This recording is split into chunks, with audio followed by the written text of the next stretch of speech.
வணக்கம்.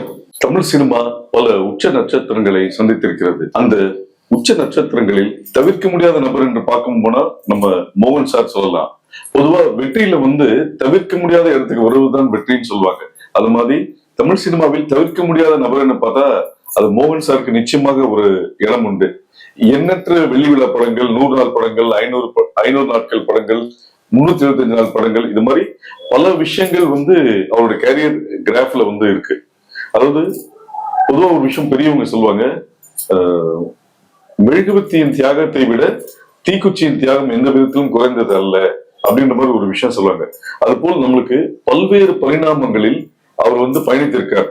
கதாநாயகனாக, வில்லனாக, எதிர்நாயகனாக, குணச்சித்திர பாடத்தில் காதலியை ஏமாற்றுவராக, சொந்த மனைவியை கொல்ல துடிக்கும் 100வது நாள் படத்துல ஒரு கொடூரமான கணவனாக பல்வேறு பாத்திரங்களில் நடித்திருந்தாலும் பெண்கள் மத்தியிலும் அனைவரின் மத்தியிலும் இவர் நம்ம மோகன் சார் என்று இன்றும் அன்பால் அழைக்கப்பட்டுக் கொண்டிருக்கிறார். இந்த படத்துல ஹரா படத்துல அவரோட கேரக்டர் பாத்தீங்கன்னா ஒரு விஷயம் சொல்லலாம். நான் நல்லவன்னு சொல்ல மாட்டேன், நான் மிகவும் நல்லவன், மற்றவர்களும் அது போல் இருக்கும் வரை, என் சுண்டு விரலை மிதிக்கும் வரை நான் யாருடையும் கழுத்தையும் பிடிக்க மாட்டேன் இப்படின்ற மாதிரி ஒரு விஷயத்தை சாராம்சமாக கொண்டு தனக்கும் தன் குடும்பத்திற்கும் மனைவிக்கும் மகளுக்கும் ஒரு பிரச்சனை வந்ததுன்னா எந்த அளவுக்கு வெகுண்டு எழுதான்றதுதான் அந்த ஹராவோட சாராம்சம். அதனாலதான் இந்த ஹராவோட ப்ரொமோஷன்ல பாத்தீங்கன்னா மோகன் மோ கன்னு சொல்லி துப்பாக்கி ஏந்தி வருகிறார். வணக்கம் மோகன் சார். வணக்கம். ஒரு சிறிய இடைவெளிக்கு பிறகு மீண்டும் அதிரடியாக மோகன்னா வரீங்க. அப்படி இருக்கும்போது ஹராவை நீங்க தேர்ந்தெடுக்க என்ன காரணம்? இண்டஸ்ட்ரியில இருக்கிற நண்பர்களுக்கு எல்லாருக்கும் தெரியும், மீடியா பீப்புள் ஃப்ரெண்ட்ஸ்க்கும் தெரியும். நிறைய கதைகள் வரும், கேட்பேன். ஆனால் ப்ராஜெக்ட்ல ஒரு எக்ஸைட்டிங்காகவோ ரொம்ப இம்ப்ரெசிவாக இது பண்ணால் எனக்கு ரொம்ப நல்லா இருக்குங்கிற மாதிரி ப்ராஜெக்ட்கள் வரல. அந்த டைமில் பிஆர்ஓ நிக்கில் முருகன் அவர்கள் ஒரு நாள் ஃபோன் பண்ணி, இந்த மாதிரி விஜய் ஸ்ரீ அவர் இப்படி ஒரு டைரக்டர், நீங்கள் கதை கேளுங்க, உங்களை வச்சு படம் பண்ணணும்னு ஆசைப்படுறாரு, கதை கேட்டு முடிவு பண்ணுங்கன்னாரு. ஓகேன்னு கதை கேட்டேன். அதில் சில விஷயங்கள் ரொம்ப நல்லா இருந்துச்சு. அப்போ அவர்கிட்ட அது பேசும்போது இதெல்லாம் நல்லா இருக்கே, இதையே கொஞ்சம் அப்படி பண்ணால் நல்லா இருக்குமேனா, luckily director was very very encouraging. எப்படி சொல்கிறீங்க, என்ன மாதிரி கேட்குறீங்க, இல்லை என்ன எதிர்பார்க்குறீங்கன்னு கேட்க ஆரம்பித்தார். ரொம்ப பிரமாதமான டிஸ்கஷன் போகும்போது ஐ குட் சி அவர்கிட்ட இருக்கிற அந்த டேலண்ட் என்னால் ஐடென்டிஃபை பண்ண முடிஞ்சுது. அப்படியே பேச பேச சில நாட்களாக 7th டிராஃப்ட் பர்ஃபெக்டாக வந்தது. அதனால தான் அது பார்க்கும்போது கேட்கும்போது ரொம்ப நம்பிக்கையோட இந்த ப்ராஜெக்ட்ல நடித்தேன், நல்லா இருக்கும், கூட்டணியா எல்லாரும் ஜெயிக்க முடியும்னு ஒரு நம்பிக்கை வந்துச்சு. அதனால தான் சார், இப்போ பல சாதனைகள் புரிந்த சச்சின் டெண்டுல்கர் திரும்பி களம் இறங்கும் போதும், பல சாதனை புரிந்த மைக்கேல் ஜாக்சன் திருப்பி ஸ்டேஜ் இருக்கும்போது முதல் முறை அப்படின்ற ஒரு வயிற்றுல ஒரு சின்ன பட்டாம்பூச்சி பறந்ததா சொல்லியிருக்காங்க. அது மாதிரி ஹராவோட ஃபர்ஸ்ட் டே ஷூட்ல நீங்க என்ன ஃபீல் பண்ணீங்க? ஃபர்ஸ்ட் இல்லை, பூசணிக்காய் உடைக்கும் போதும் அதே தான் பட்டம் பூச்சி தான் இருக்கு. ஹராங்கிற படம் என்னோட பார்வையில முதல் படமா தான் நான் நினைக்கிறேன். ஏன்னா ஒவ்வொரு படமும் ஒவ்வொரு நாள் ஷூட்டிங்லையும் எனக்கு பட்டம் பூச்சி தான். ஏன்னா இயக்குனர் சொல்றதுதான் நாங்கள் அவருக்கு சாட்டிஸ்ஃபையா பண்ணணும்ங்கிறது ஒன்று இருக்கு. அதை எப்படி நம்ம ஸ்டைலில் பண்ணணும், அவரை எப்படி கன்வின்ஸ் பண்ணணுங்கிறது இருக்கு. ஸோ மொத்தமாக மற்ற நடிகர்கள் டெக்னீஷியன்ஸ் சொல்லும்போது கூட்டணி ஜெயிக்கணுங்கிறத நான் ரொம்ப உறுதியாக இருக்கேங்கிறதுனால எவ்ரிடே பட்டாம் பூச்சி தான். ஸோ ஹராவோட இந்த கேரக்டர் இது வரைக்கும் நீங்க பண்ண படங்களோட இந்த கேரக்டர் எந்த அளவுக்கு உங்களுக்கு டிஃப்ரெண்டா? நான் முதலே சொன்ன மாதிரி ரொம்ப வித்தியாசமாக தான் இருக்கு. சொல்லும் போது பழசு மாதிரி தான் இருக்கும், ஆனால் வித்தியாசமான ஆட்டிடியூட் உள்ள கேரக்டர் தான் இருக்கு. ஒரு மிடில் கிளாஸ் மேன் தான், பட் இருந்தாலும் அவர் திரைக்கதை அமைச்சிருக்கிற விதமும் அதில் என்கிட்ட அவர் நடிப்பு வாங்கியிருக்கிற விதமும் வித்தியாசமாக இருக்கு. அது இப்போ நீங்கள் டீசர் ட்ரைலர்லேயே நீங்கள் பார்த்துருப்பீங்கன்னு நான் நினைக்கிறேன். ஸோ இந்த சிறு இடைவெளிக்கு பிறகு வர நீங்க எந்த அளவுக்கு சினிமாவை மிஸ் பண்ணிருக்கீங்க, சினிமா உங்களை மிஸ் பண்ணிருக்கு நீங்க நினைக்கிறீங்களா? யாரையும் மிஸ் பண்ணதா இல்லவே, எல்லாமே காலத்தின் கட்டாயம் நான் நம்புறேன். சினிமா எப்போ வரும் எப்போ போவோங்கிறத விட பண்ணும்போது ஒழுங்கான படம், ஓரளவுக்கு நல்ல படமா பண்ணணுங்கிறது தான் என்னோட ஆசையை தவிர வேற ஒண்ணுமே. ஸோ இந்த காலகட்டத்துல சினிமாவை நீங்க ரெகுலரா ஃபாலோ பண்ணிட்டு இருக்கீங்க. சென்னை இன்டர்நேஷனல் ஃபெஸ்டிவல், பல வேர்ல்டு ஃபெஸ்டிவல்ஸ் வந்து தொடர்ந்து எல்லா இடத்தையும் உங்களை பார்த்துட்டு இருக்கோம். உங்க பார்வையில சினிமா வந்து எந்த அளவுக்கு எவல்யூஷனா முன்னேறி இருக்கு, டெக்னிக்கலி எந்த அளவுக்கு அட்வான்ஸ் இருக்குன்னு நினைக்கிறீங்க? இன்னைக்கு பாக்ஸ் ஆஃபீஸ் ஹிட்ஸ்ன்றது 100 நாள் சில்வர் ஜூப்ளி தவிர்த்து 3வது நாளே சக்சஸ்ன்ற மாதிரி ஒரு விஷயங்கள் டிரான்சிஷன் ஆயிருக்கு. இதை நீங்க எப்படி பாக்குறீங்க? இது எவல்யூஷன் தானே, நல்ல விஷயமா தான் இருக்கு. டிஜிட்டல் மீடியா வந்திருக்கு, சோஷியல் மீடியா வந்ததுக்கு அப்புறம் சினிமா செய்யறதாவதோ, திங்கிங் ஆகட்டும், ஆடியன்ஸ் டேஸ்ட் ஆகுது, எல்லாமே மாறி இருக்கு. டிஜிட்டல் வந்ததுக்கு அப்புறம், ஓடிடி பிளாட்ஃபார்ம் வந்ததுக்கு அப்புறம். ஸோ இந்த 3 நாளோ 2 நாளோ ப்ரொடியூசர் சக்ஸஸ்னா அது நம்ப வேண்டியதானே. ஏன்னா பணம் போட்டவரும் நல்லா இருக்கு, நான் ஹாப்பியா இருக்கேன்னா அது நம்ம ஒத்துக்க வேண்டியதான். அந்தந்த ஃபார்மேட்டுக்கு அடாப்ட் ஆகும். சரி, டிஜிட்டல் ஃபார்மேட்டுங்கிறது ரொம்ப நல்ல விஷயமா இருக்கு. அதை அந்த டிஜிட்டல் அப்டேட் பண்ணி அதை எப்படி நுணுக்கமா யூஸ் பண்ணி நல்லா பண்றவன் தான் உண்மையான ஒரு சிறப்பான இயக்குனராக நான் நம்புறேன். அதனால எனக்கு ரொம்ப பிடிச்ச விஷயமா இருக்கு. சார், உங்களோட கேரியர்ல பாத்தீங்கன்னா ஒரு வாரத்துக்கு 2 படங்கள் ரிலீஸ் ஆயிருக்கு, 2 மாசத்துல 5 படம் ரிலீஸ் ஆயிருக்கு. உதாரணத்துக்கு அக்டோபர் 22 வந்து ஓ மானே மானே படமும், அக்டோபர் 23 வந்து ஓசைன்னு ஒரு படம் பேக் டு பேக் ரிலீஸ் ஆச்சு. அப்புறம் ஒரே நாள்ல 3 படம், உதயகீதம், பிள்ளை நிலா, தெய்வ பிறவி. இதை நீங்க எப்படி பாத்தீங்க? முதல்ல இறைவனுக்கு நன்றி சொல்லணும், என்னோட ரசிகர்களுக்கு நன்றி. இதுக்கு மேல என்னோட தயாரிப்பாளரும் இயக்குனரும் அவங்கவுங்க படத்து மேல வச்சிருந்த நம்பிக்கை தான் இதை காட்டுது. படம் நல்லா இருந்தா பார்ப்பாங்கங்கிற ஒரு விஷயம் எப்பவுமே உண்மையாக இருக்குங்கிறது நான் நம்புறேன். அவங்களுக்கு பிடிக்கிற மாதிரி இருக்கணும். நம்ம படம் நம்ம நல்லா இருக்குன்னு சொல்றது ஓகே, ஆனா அவங்களுக்கு பிடிக்கிற மாதிரி இருந்தா நல்லா இருக்கும்னு நான் நம்புறேன். ஸோ அந்த விதத்துல ப்ரொடியூசர், டைரக்டர் ரொம்ப ரிஸ்க் எடுத்து ரிலீஸ் பண்ணியிருக்காங்க. நிறைய டைம் சக்சஸ் ஆயிருக்கு, ஒரு சில டைம்ல ஃப்ளாப் ஆயிருக்கு. பட் இட்ஸ் ஓகே, இறைவனுக்கு நன்றி. சார், ஹரால வந்து அந்த ஒரு கான்செப்ட் என்ன சொல்லிருக்கீங்கன்னா, பள்ளிக்கூடங்களில் சட்டங்களை சொல்லித்தர வேண்டும் ஒரு மெசேஜ் வந்து ஸ்ட்ராங்கா கன்சீவ் ஆயிருக்கு. இது வந்து எந்த அளவுக்கு சாத்தியம்னு நினைக்கிறீங்க? இதுதான் ரொம்ப நல்ல விஷயம். அதான் சொன்னேன் நான். இப்போ களம் ஒரு அப்பா பொண்ணு கதையா இருந்தாலும் டைரக்டர் சொல்லியிருக்கிற விதம் சொல்றதுல இது ஒரு முக்கியமான பாயிண்ட் தான்.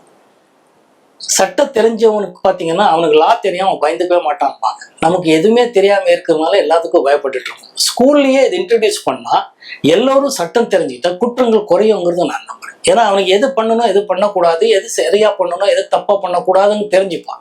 அதனால அது சட்டம் வந்து ஸ்கூல்லயே இன்ட்ரடியூஸ் பண்ணா ரொம்ப நல்லதுங்கிறது இயக்குனர் சொல்லியிருக்கிறாரு. அதை நம்புறேன், நானும் அது கரெக்டா என்று ஒத்துக்கிறேன். So working experience with director Vijayasri, இந்த படத்தோட எதிர்பார்ப்பு ஃபர்ஸ்ட் டீசர்லே அதிகமாச்சு. அதுல உங்களுக்கு டைலாகே கிடையாது, விஷுவலா தான் காமிச்சாங்க. இப்போ இந்த படம் முடிஞ்சிடுச்சு. ஸோ இந்த டிராவல் நீங்க எப்படி பாக்குறீங்க? ரொம்ப நல்லா தான் பாக்குறேன். ஐ எம் சோ ப்ரவுட். நம்ம இந்த படம், இந்த களம் நான் தேர்ந்தெடுத்திருக்கேங்கிறது எனக்கு ரொம்ப பெருமையா இருக்கு. இது எப்படியே டிஜிட்டல் விஷயங்கிறத கரெக்டா அவர் யூஸ் பண்றாருங்கிறதா பாலு மகேந்திரா சார் எப்பவுமே சொல்வார். ஒரு டைம்ல நாடகங்களுக்கும் சினிமாவுக்கு இருக்கிற வித்தியாசம் என்னன்னா, நாடகம் வெறும் டயலாக் ஓரியன்டா இருந்து பகிர்ந்து அதுவும் பெரிய லெவலில் ஹிட் ஆயிருக்கு. அதுக்கப்புறம் ஃபிலிம்ஸ் வரும்போது விஷுவலி எப்படி சொல்றீங்க நீங்கிறதா ரொம்ப எத்தனையோ விஷயங்கள் டயலாகோடவும் கன்வின்ஸ் பண்ணலாம், வித்தவுட் டயலாகும் கன்வின்ஸ் பண்ணலாங்கிறது நிறைய படங்கள் உதாரணத்துக்கு சொல்லலாம். அந்த மாதிரி இயக்குனர் விஜயஸ்ரீ அவர்கள் இந்த படத்தை எப்படி விஷுவலா கொடுக்க முடியுங்கிறத கொடுத்திருக்கிறார். அதுதான் எனக்கு ரொம்ப பிடிச்ச விஷயமா இருக்கு. அவர்கிட்ட பலமே அதுதான். சார், இன்னைக்கு வந்து ஓடிடி பிளாட்ஃபார்ம்ஸ் வந்து சினிமாவுக்கும் ரசிகர்களுக்கும் ஒரு முக்கிய பங்கு வகிக்கு. இந்த ஓடிடி வந்து இன்னும் ஏர்லியரா வந்திருக்கலாம்னு நீங்க நினைக்கிறீங்களா, இல்ல தியேட்டர் எக்ஸ்பீரியன்ஸ் தான் பெஸ்ட் நினைக்கிறீங்க? எனிடே தியேட்டர் எக்ஸ்பீரியன்ஸ் தான் பெஸ்ட், அதுல டவுட் இல்லை. பட் ஓடிடிக்கு இப்போ ஆஃப்டர் கொரோனா வந்து எல்லாரும் அடாப்ட் ஆயிட்டு இருக்காங்கிறது கரெக்ட். ஒரே ஒரு விஷயம், ஃபிலிம் மேக்கர்ஸ் கிட்ட ஓடிடி பிளாட்ஃபார்முக்குன்னு படம் பண்றதுல எனக்கு அவ்வளவு உடன்பாடு இல்லை. ஏன்னா அதுக்கு சரியா இப்போ ஓடிடி பிளாட்ஃபார்ம்லயே தியேட்டர் ரிலீஸ் பண்ணுங்க, அதுக்கப்புறம் தான் ஓடிடின்றாங்க. அதான் முக்கியமா இருக்கு. படம் வந்து தியேட்டருக்காக எடுக்கணும், அது ஓடிடியில ரிலீஸ் பண்ணலாம், அவ்வளவுதான். Otherwise theatre experience is the best experience in the world. நான் எப்பவுமே அதுதான் சொல்றேன். இப்போ நீங்க 80ஸ்ல பாப்புலரான ஹீரோ, இப்போ இந்த 80ஸோட ஆர்டிஸ்ட் ஸ்கிரீன் ஸ்பேஸ் ஷேர் பண்ணணும்னா நீங்க யார் கூட பண்ணணும்னு நினைக்கிறீங்க? என்னோட தயாரிப்பாளரும் இயக்குனரும் யார் சொன்னாலும் நான் ஷேர் பண்ணிக்கிறேன். ஏன்னா எல்லாரும் என்னோட சக நடிகர். சோ தொடர்ந்து எந்த மாதிரி கேரக்டர்ஸ் இருந்தா பண்ணலாம்னு நீங்க நினைக்கிறீங்க, உங்க மைண்ட்ல இருக்கு, உங்களை அப்ரோச் பண்ணணும்னு நினைக்கிற டைரக்டர்ஸ்க்கு வந்து அது ஹெல்ப்ஃபுல்லா இருக்கும். இன்ஸ்பயர் பண்ணணும், என்ன இன்ஸ்பயர் பண்ணணும், இன்ஸ்பயர் பண்ணா நான் ஒத்துக்கிறேன். இப்போ அப்பார்ட் ஃப்ரம் இண்டஸ்ட்ரி, ஆடியன்ஸோட மைண்ட் செட் இப்போ சேஞ்ச் ஆயிடுச்சு. சோஷியல் மீடியா வந்து ஒரு ஷார்ட் பீரியட்ல வந்து ஒரு இம்பாக்ட் இருக்குன்னு சொல்றாங்க. ஆனா அதே சில ப்ரொடியூசர்ஸ் என்ன சொல்றாங்க, நம்பர் ஆஃப் வியூஸோ நம்பர் ஆஃப் ஹிட்ஸோன்றது வந்து அது டிக்கெட்டா கன்வர்ஷன் ஆகல. சோஷியல் மீடியாவோட இம்பாக்ட் பெருசா இருக்கு, ஆனா அது வந்து டிக்கெட்டா கன்வர்ஷன் ஆகலன்றதும் ஒரு சாரார் சொல்றாங்க. சோ இந்த சோஷியல் மீடியாவோட வளர்ச்சியை நீங்க எப்படி பாக்குறீங்க? காலத்தின் கட்டாயம் எல்லாமே நம்ம அனுசரிச்சு அப்டேட் ஆகித்தான் போகணும், அவ்வளவுதான். இது டிக்கெட்டா கன்வெர்ட் ஆயிருக்கு இல்லையாங்கிறது பத்தி எனக்கு அவ்வளவு டீட்டெயிலா தெரியாது. பட் பொதுவா ஆடியன்ஸ் படத்தோட ட்ரைலர் பார்த்துட்டு தான் முடிவு பண்ணுவாங்கிறது எனக்கு ஒரு நம்பிக்கை இருக்கு.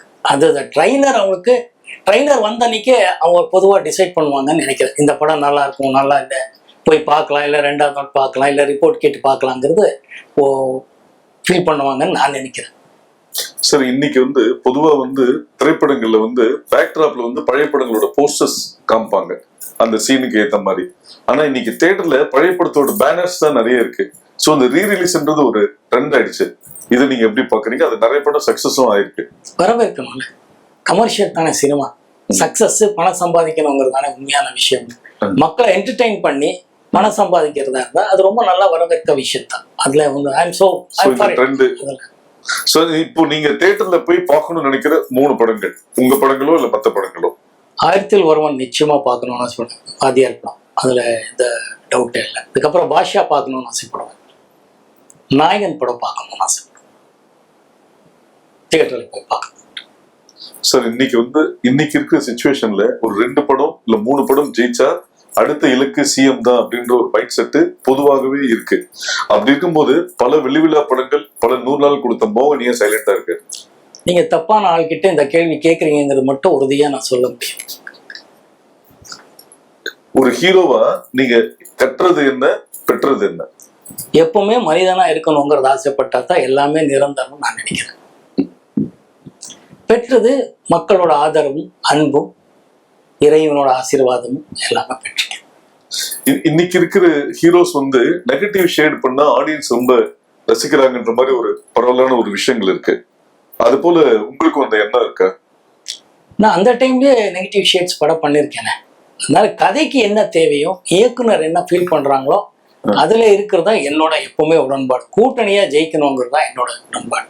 ஸோ இன்ட்ரெஸ்டிங்கா சொல்லணும், ஆடியன்ஸை என்கேஜ் பண்ணணும், அவங்க எமோஷனலா கனெக்ட் பண்ணணும். அது பண்ணா படங்கள் ஜெயிக்கும்ங்கிறது நான் நம்புறேன். எந்த மாதிரியான விஷயத்த மறக்கணும்னு நினைக்கிறீங்க? எல்லாமே மறக்கணும். மனுஷனுக்கு பெஸ்ட் கிஃப்ட் மறக்கிறது தானே. எல்லாமே தலையில இருந்தா நிம்மதியா இருக்க முடியுமா? தூக்கம்ங்கிறத இறைவன் அதுதானே கொடுத்துருக்காங்க. அது அந்த எதுவுமே நிரந்தரம் இல்லையே. ஸோ அந்தந்த நேரத்துக்கு அதை என்ஜாய் பண்ணணும், அதை எக்ஸ்பீரியன்ஸ் பண்ணிட்டு போயிட்டு இருக்கணும். எவ்ரி திங் இஸ் அன் எக்ஸ்பீரியன்ஸுங்கிறது தான் நான் நினைக்கிறேன். So every thing is. Sir, 80s காலகட்டத்தில் ரஜினி சார் கமல் சாருக்கு செம்ம டஃப் கொடுத்தீங்க, அவங்களுக்கு நீங்க போட்டியா அப்படின்னு ஒரு நியூஸ் பரவலா வந்த போது அதை நீங்க எப்படி எடுத்துக்கிட்டீங்க? நீங்களே சொல்லிட்டீங்களே, அது ஒரு நியூஸ். நம்ம யாருக்கு எப்பவுமே போட்டியே கிடையாது. நான் இண்டஸ்ட்ரிக்கு வரும்போது ரஜினி சார் மிகப்பெரிய சூப்பர் ஸ்டார், கமல் சார் அப்போவே உலக நாயகன்.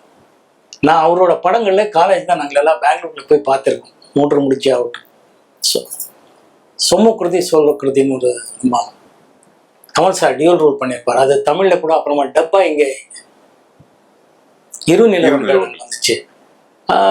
முள்ளு மலரும் ஆகட்டும், நிறைய படங்கள் காலேஜ்லயே அவர் படங்கள் பார்த்து வளர்ந்தவங்க. நாங்கள் வந்து சினிமா நடிகனாக ஆசீர்வாதம் இருக்கு, மக்கள் ஆதரவு கிடைச்சிது, நல்ல படங்கள் பண்றதுக்கு வாய்ப்பு கிடைச்சிது, வெற்றி அடைஞ்சது. தவிர நம்ம யாருக்கும் யாருமே போட்டியே கிடையாதுங்க. அவங்கவுங்க ஸ்பேஸ் இருக்கும், அதுல அவங்கவுங்க எவ்வளவு சாதனை பண்ண முடியுமாங்கிறது மட்டும். தவிர ரஜினி சார் கமல் சார் என்னைக்குமே ரஜினி சார் கமல் சார் தான். நம்ம யாருக்கும் அப்போ இல்லை, எப்பவுமே யாருக்குமே யாரும் போட்டி இல்லை.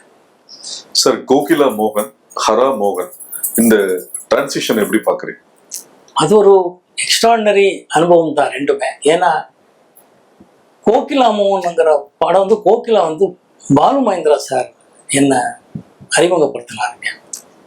லெஜெண்டரி கமல் சாரும் கிரேட் ஷோபா மேடம், ரோஜா ரமணி அவர்கள் கூட நான் நடித்தேன். That was a fantastic experience. எல்லாமே புதுசா இருக்கும். ஒண்ணு அப்ப எல்லாமே புதுசா பார்க்குற ஒரு வயசு, எல்லாமே தெரிஞ்சுக்கணுங்கிற வயசு எல்லாமே இருந்துச்சு.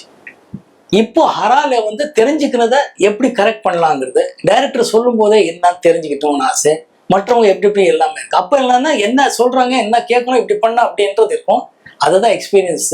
ரெண்டுமே எக்ஸ்ட்ராடினரி எக்ஸ்பீரியன்ஸ். பாலு மகேந்திரா சாருக்கு எப்பவுமே நன்றி, கமல் சாருக்கும், அந்த கூட்டணி சோபா மேடம், அப்புறமா நம்ம ரோஜா அவங்களுக்கும், அந்த தயாரிப்பாளர் ஃபெர்னாண்டோ அவங்களுக்கும், இந்த மோக்ஷம் தியேட்டர்னு இங்கே முதல்ல இருந்துச்சு கீழ்பாக்கல, அதோட ஓனர் தான் கோகிலாவோட ப்ரொடியூசர்ஸ். ஸோ இவங்க எல்லாருக்குமே நன்றி கடன் பட்டிருக்கேங்க. கோகிலால செலக்ட் ஆன அந்த மூமெண்ட் எப்படி பார்த்தீங்க?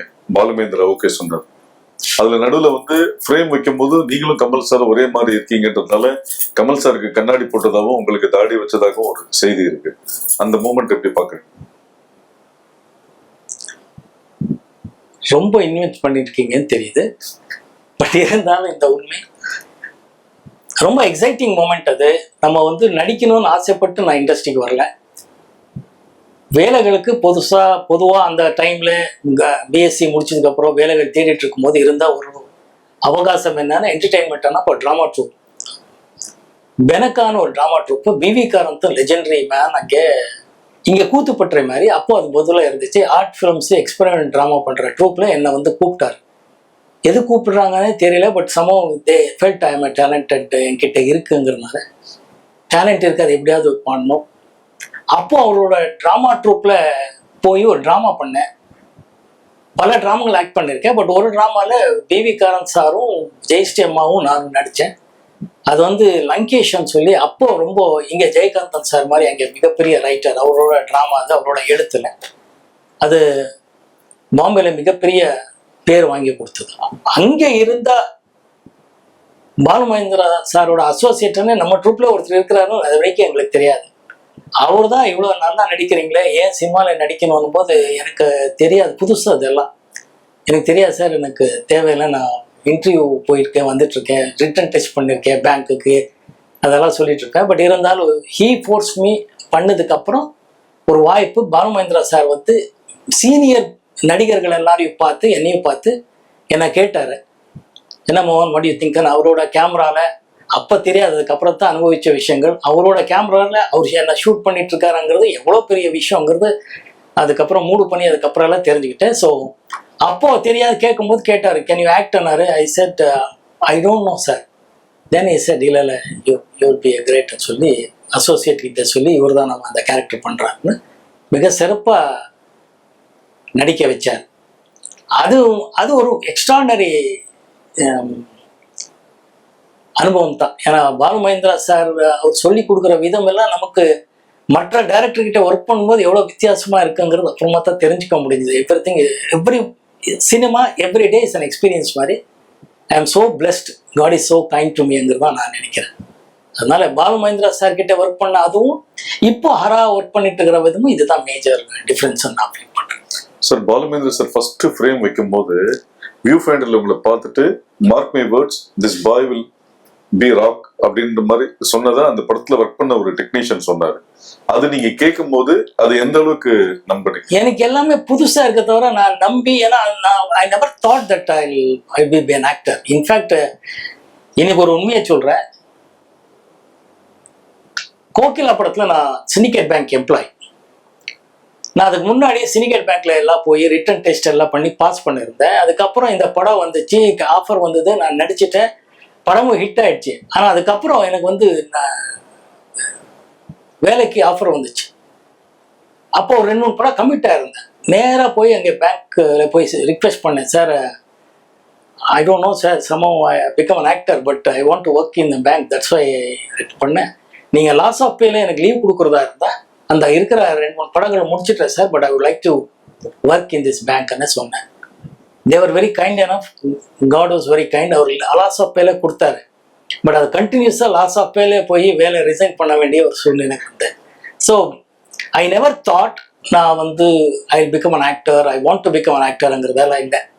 வந்த அவகாசத்தை, ஆப்பர்ச்சுனிட்டியை எப்படி யூஸ் பண்ணலாங்கிறது with God's grace I could do it. அவ்வளோதான் சார். ஃபர்ஸ்ட் ஃபிலிம்ல கமல் சாரோட screen space. So Kamal sir நீங்க சொன்னீங்க ஆல்ரெடி அவர் பெரிய ஆர்டிஸ்ட் அப்படின் போது நீங்க ஒரு காலகட்டத்துல 20 மணி நேரம் மேல ஒர்க் பண்ணிருக்கீங்க. மோகன் சார் ஷூட்டிங் லேட்டு, படம் ரிலீஸ் தள்ளி போச்சுன்ற எந்த பிரச்சனையுமே இல்லை. அதுக்கு ஒரு காரணம் வந்து கமல் சார் வந்து அந்த கால் ஷீட் இப்படி பண்ணணும்னு மாதிரி சொல்லி கொடுத்ததா ஒரு தகவல் இருக்கு. பிளஸ் கமல் சார் முதல் முறையா வெளி நடிகர்ன்ற போது உங்களுக்கு தான் ஒரு பாட்டு பாடியிருக்காரு. இந்த 3 இன்சிடென்ட்ஸ் நீங்க எப்படி பாக்குறீங்க?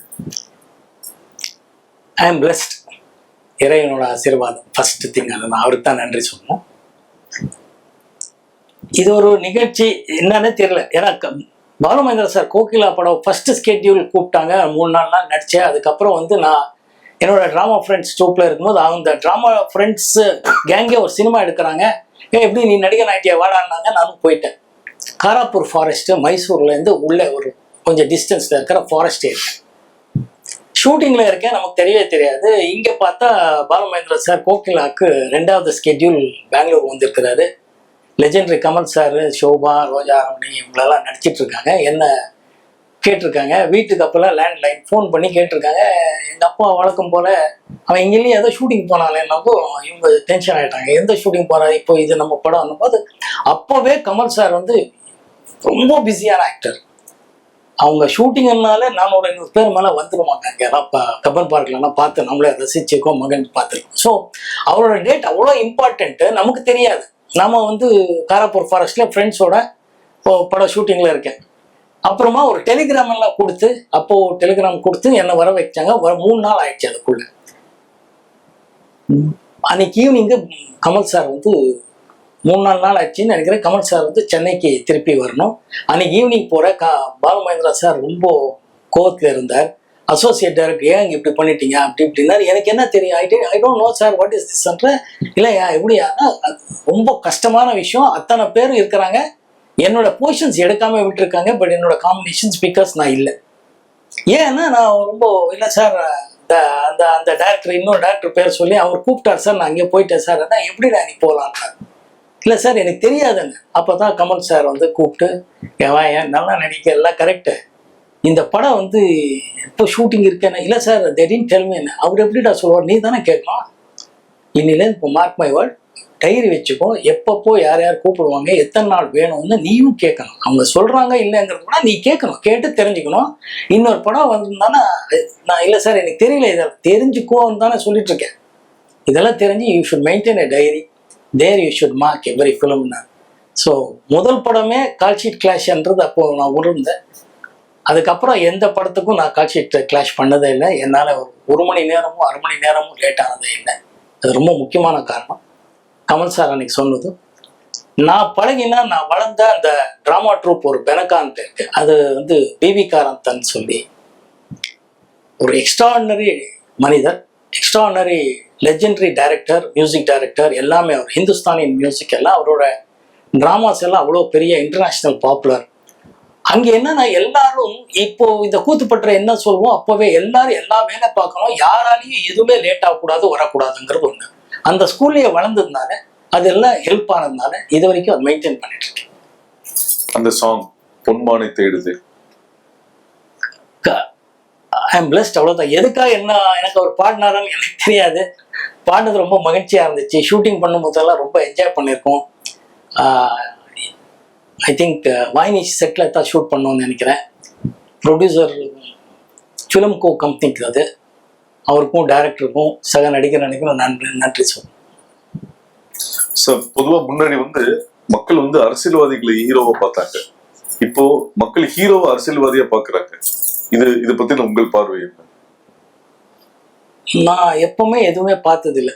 ஒரு நடிக்கும் போது ஹீரோ, இல்லைன்னா சாதாரண ஒரு மனிதர், அவ்வளவுதான் நான் பார்க்குறேன். என்ன நான் அப்படியே பார்க்குறேன். மற்றவங்களும் நான் பார்க்கும்போது அப்படித்தான் பார்க்குறேன். கௌரவம் இருக்கு. பட் யாரும் எல்லாம் காலத்தின் கட்டாயம். எல்லாமே நம்ம வந்து சொல்றதுக்கு ஒன்றும் இல்லை. எனக்கு அந்த மாதிரி எந்த விதமான ஆசையும் இல்லை, அந்த திறமையும் இல்லை. சார் 80s பரபரப்பா இருக்கும் போது எந்த ஹீரோயினோட அதிக கிசுகிசு வந்தது? எந்த ஹீரோயினோட வரல. எந்த ஹீரோயினோட வரல.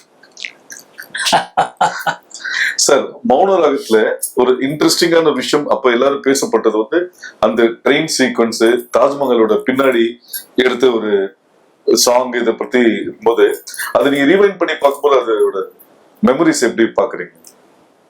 நான் முதல்ல சொன்ன மாதிரி இயக்குனரோட அந்த விஷுவல் சென்ஸ் தான். நீங்க சொல்ற ட்ரெயின் சீக்வன்ஸ் 3-4 இடத்துல எடுத்திருக்கிறார். பெங்களூர்ல எடுத்திருக்கிறார், டெல்லியில எடுத்திருக்கிறார், சென்னையில எடுத்திருக்கிறார். பட் யாருக்குமே தெரியல. அந்த கிளைமேக்ஸ் எல்லாம் அவ்வளோ நல்ல விஷுவலா கட் பண்ணி ஷூட் பண்ணியிருக்காரு மணிரத்னம் அவர். ஸோ ஒரு இயக்குனர் மேல தான் எனக்கு எப்பவுமே கௌரவம் அதிகமாகுது தவிர, தாஜ்மஹால் அப்படித்தான். அங்கே போய் ஷூட் பண்றதுக்கு பிளான் பண்ணோம். அன்பார்ச்சுனேட்லி டெக்னிக்கல்லாம் விடல, ஏதோ பர்மிஷன் அது இதுன்னு சொல்லி உள்ள விடல. பட் நோயிங் மணி என்ன பண்ணாருன்னா பண்ணி ஆகணும் வந்திருக்கோம். அதனால பேக் ஸ்டாப் போனால் அங்கே யாரும் போலீஸ்காரங்களோ யாருமே எதுவுமே பர்மிஷனே தேவையில்லைன்னு சொல்லி அங்கே அந்த விஷுவல் இம்பேக்ட் கொடுத்து ஒரு மூட் கிரியேட் பண்ணார். ஸோ எல்லாருக்கும் பிடிச்சிருந்துச்சு. ரொம்ப ஃபென்டாஸ்டிக் எக்ஸ்பீரியன்ஸ். சார், 80s மோகன் இன்னைக்கும் தனித்து நிற்கிறதுக்கு முக்கிய காரணம்னு நீங்க என்ன நினைக்கிறீங்க? காட்ஸ் கிரேஸ் ஒன்று. நான் எப்பவுமே சொல்ற மாதிரி உயிர் ஊற்றா இருக்கிற என்னோட ரசிகர்கள் மட்டும்தான் காரணம் நான் நினைக்கிறேன். இவங்க 2 பேருக்கு தான் நான் நன்றி சொல்லணும். சார், வெற்றி ஒரு எந்த ஒரு நடிகைகளுக்குமே வெற்றியின் உச்சத்தில் இருக்கும்போது சூழல்கள் வேற மாதிரி இருக்கும், அதிக நண்பர்கள் இருப்பாங்க. ஆனா அதே சூழல் மாறும் போது நண்பர்களோட வட்டம் குறையும், கான்டாக்ட்ஸ் எல்லாமே விலகி போவாங்கன்ற மாதிரி ஒரு சூழ்நிலை இருக்கு. இது மாதிரி ஒரு சூழ்நிலை நீங்க ஃபேஸ் பண்ணிருக்கீங்க? இல்ல, சினிமா பொறுத்தவரை நம்ம காலேஜ்ல ஸ்கூல்ல படிக்கிற மாதிரி ஃப்ரெண்ட்ஸ்ங்கிறதுக்கு நான் அவ்வளோ லக்கி இல்லை. நான் எப்பவுமே அக்வென்டன்ஸ் தான். இப்போ பழகிற டைம்ல எல்லாரும் நல்லா பழகுவோம். சினிமா முடிஞ்ச பிறகு அடுத்த சினிமாவுக்கு போயிடுவோம். அங்கே இருக்கிற டைரக்டர், டெக்னீஷியன்ஸ், ஆர்டிஸ்ட் பழகுறோம். அதுக்கப்புறம் அடுத்த படம் இப்படி தான் போயிட்டு இருக்கே தவிர, இந்த சக்சஸா இருக்கும்போது நிறைய பேர், சக்சஸா இல்லைன்னா நிறைய பேர். நான் எப்பவுமே கொஞ்சம் சோஷியல் மீடியாவில் இல்லைங்கிற மாதிரி சினிமா ஆட்களோட பழகுவே தவிர I am not in two.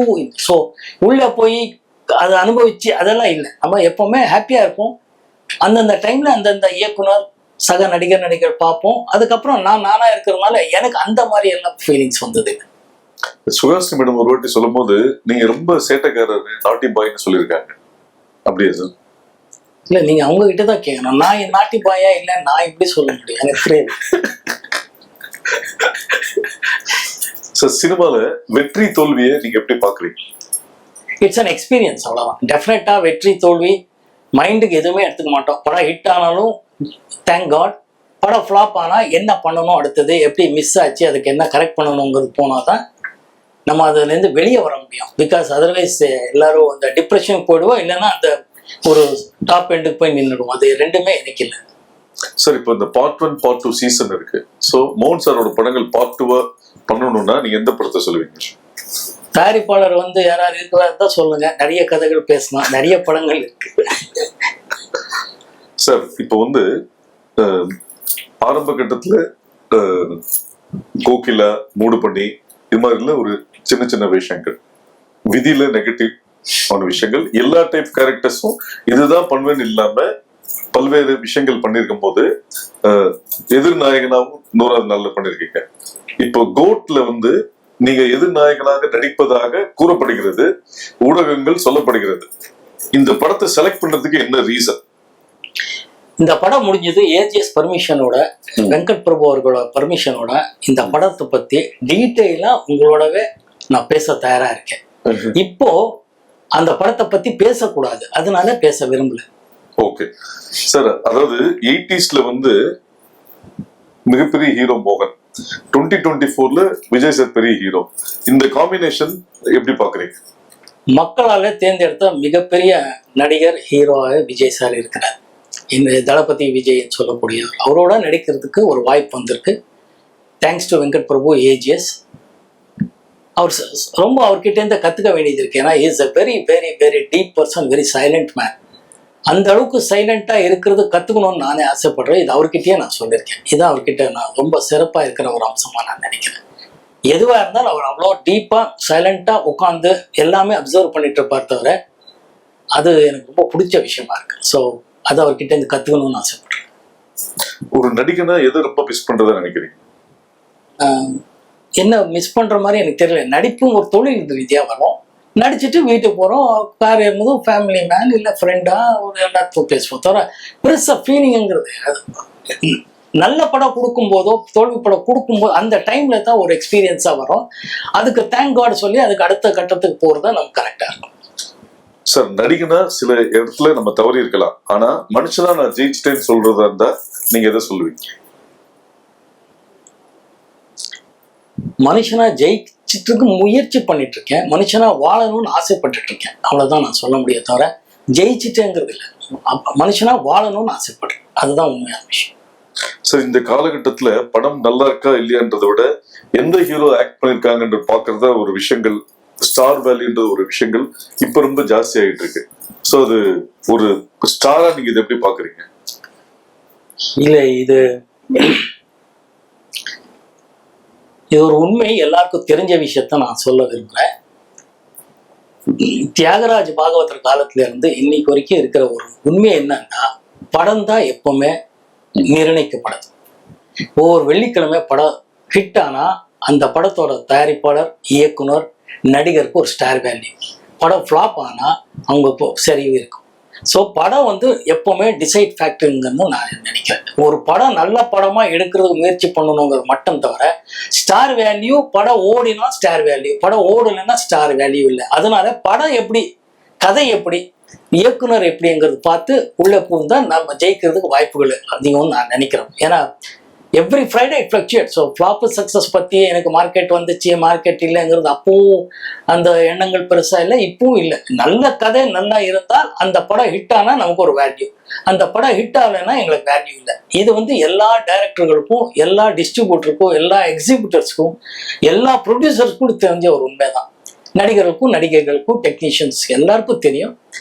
But அது முகம் ஹீரோ ஆர் யாரா தெரியறதுனால அப்படி சொல்றாங்க. பட் எல்லா ஹீரோக்களுக்கும், எல்லா டைரக்டருக்கும் தெரிஞ்ச ஒரு உண்மை, ப்ரொடியூசர்களுக்கும் தெரிஞ்ச உண்மை, படம் மட்டும் தான் deciding factor. Sir Balu Mahendra sir உங்க லைஃப்ல ஒரு முக்கியமான அவரு ஆஸ் எ சினிமாட்டோகிராஃபரா உங்களுக்கு ரொம்ப பிடிக்குமா, டைரக்டர் ரொம்ப பிடிக்கும்? டைரக்டர் என்னோட குருநாதருங்கிற ரீதியில அவர் மேல ரொம்ப மரியாதையும் பக்தியும் இருக்கு.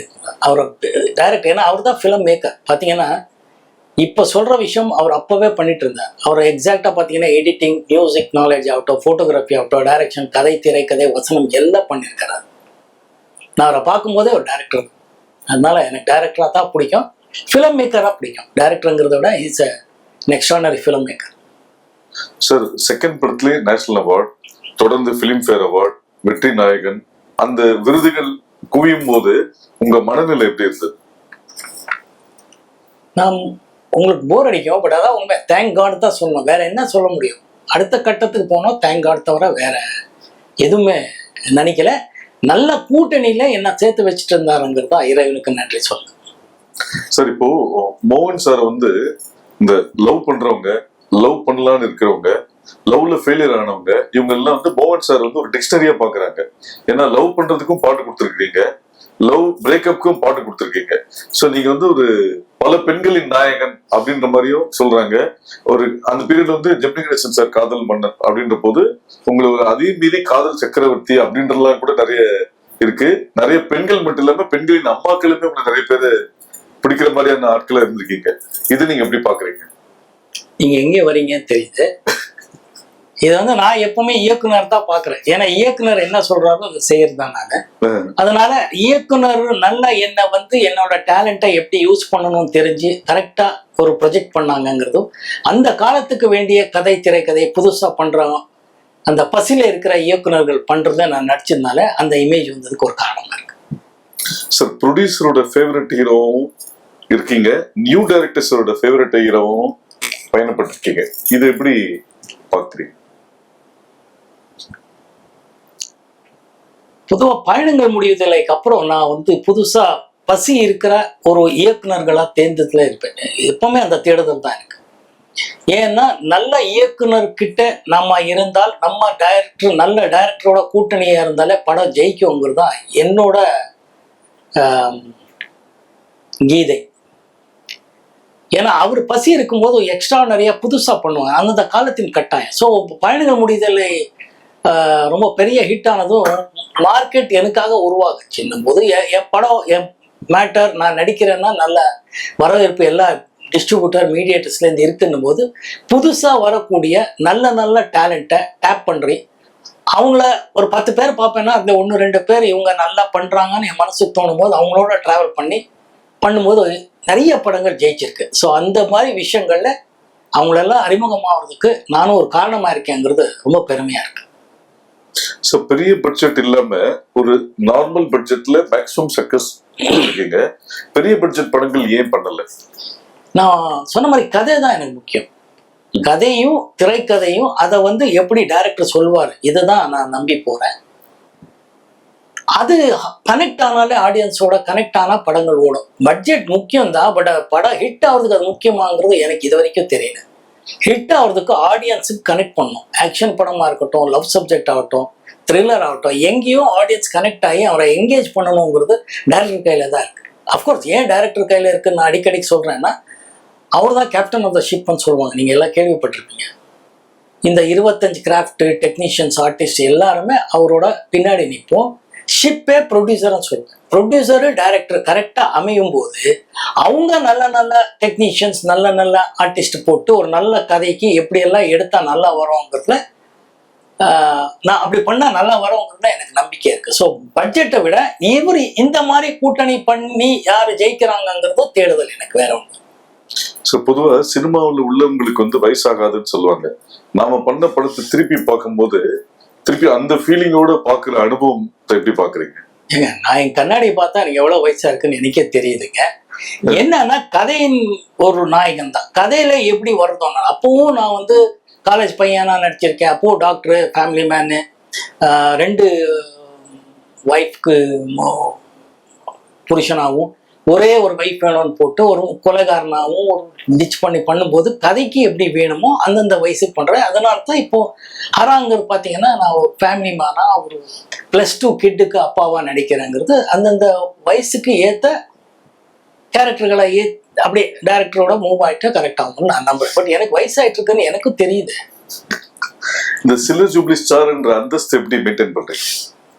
அது மீடியா கொடுத்திருக்கிற அந்தஸ்து. அதனால நான் ஓகேன்னு சொல்லிட்டு போயிட்டு இருப்பேன். மீடியா தான் எனக்கு அதெல்லாம் சொல்லியிருக்கு. மீடியாவுக்கு நன்றி சொன்னோம், மக்களுக்கு நன்றி சொன்னோம். சார், உங்க கேரியர்ல பயணங்கள் முடிவதில்லை, சரணாலயம், முன்னே நான் சந்தித்தேன், உதயகீதம், இதே கோயில், இந்த 5 படத்துல தான் நீங்க மைக் வச்சு பாடிருக்கீங்க. ஆனா ஒரு மைக் மோகன்ற ஒரு அடையாளம் ஏற்பட்ட போது, அந்த அடையாளம் வந்த போது உண்டான மகிழ்ச்சியும் தொடர்ந்து அந்த நேம் இருக்குன்றது என்னைக்காவது வருத்தப்பட்டிருக்கீங்களா? இல்ல, அது என்னன்னா அதுக்கு அந்த ஒரு பேர் வர்றதுக்கு காரணம் என்னோட படங்கள்ல பாடல்கள் இருந்துச்சுங்கிறதா. நல்ல பாடல்கள் அந்தந்த காலத்தின் கட்டாயம் மாதிரி டைரக்டர்கள், மியூசிக் டைரக்டர்கள் எல்லாம் சேர்ந்து கொடுத்திருக்கிறாருங்கிறதா. அற்புதமா அந்த பயணங்கள் முடிவதில்லைங்கிற படம் சிங்கரா நடிக்கும் போது பாலசுப்ரமணியம் எஸ்பிபி சார் அவர்கள் நான் பாடினதா மோகன் பாடினதா இது என்ற அளவுக்கு கேட்டது. அதுதான் என்னோட மிகப்பெரிய அவார்டா நான் நினைக்கிறேன். அந்த கேள்வி கேட்கும்போது மக்களும் அது ஆமா அப்படின்னு இருந்துச்சு. அது பாடகனாகவும் ஒரு கேன்சர் பேஷண்டாகவும் ஒரு லவர் பாயாகவும் ஒரு ட்ராஜடியா முடிக்கிற அந்த கதையில எனக்கு ஒரு இமேஜ் வந்துச்சு. பட் என்னன்னா இந்த ஒரு இமேஜ் பொதுவா என்னோட படங்கள்ல பாடல்கள் வெற்றி அடைஞ்சிருக்குங்கிறது உண்மையான விஷயம். அந்த பாடல்கள் ஜனங்கள் மத்தியில நிக்கிறதுக்கு காரணம் அந்த கதையும் கதை அம்சம் தான் நான் நினைக்கிறேன். அதனால மைக் மோகனுங்கிறது அவங்க தான் அகைன் மீடியா கொடுத்துருக்கிறது. அது அது சந்தோஷம், அவ்வளவுதான். என்ன இருக்கு இந்த 80s ரீயூனியனை இன்னைக்கும் மெயின்டைன் பண்றீங்க, அதோட அதுக்கு காரணம் நம்ம சக நடிகைகள் தான். சுஹாசினி, லிசி, இவங்க தான் அதை கொஞ்சம் கரெக்டாக பிளான் பண்ணி ஒரு வருஷத்துக்கு முன்னாடியே பிளான் பண்ணி இத்தனாம் தேதின்னு சொல்லி எல்லாருக்கும் கொஞ்சம் ஃப்ரீயாக இருக்கீங்களான்னு கேட்டு ஃப்ரீயாக இருக்கான்னு சொல்லி பண்ணுறாங்க. அதுக்காக அவங்க மெனக்கட்டுறாங்க. அதுக்கு ரொம்ப ஹாப்பி, அவங்களுக்கு நன்றி சொல்லணும். பிரபு சாருக்கு உங்களுக்கு உண்டான நட்பு? பிரபு சார் சிவாஜி சார் சன்னுங்கிறது அவருக்கு ஃபர்ஸ்ட் அவர் மேலே இருந்த ஒரு பெரிய மரியாதை. எங்களுக்கு இண்டஸ்ட்ரியில் வரும்போது சிவாஜி சாரோட நடிக்கிறதுக்கு வாய்ப்பு வந்தது. அதுக்கப்புறம் அவர் சன் அவரோட வர்றாங்கன்னு சொல்லி CV ராஜேந்திரன் இயக்கத்தை தான் ஃபர்ஸ்ட் அவர் லாட்ரி டிக்கெட்டுங்கிற படத்தில் தான் அவரோட முதலாக நான் பார்த்தது, நடிச்சது.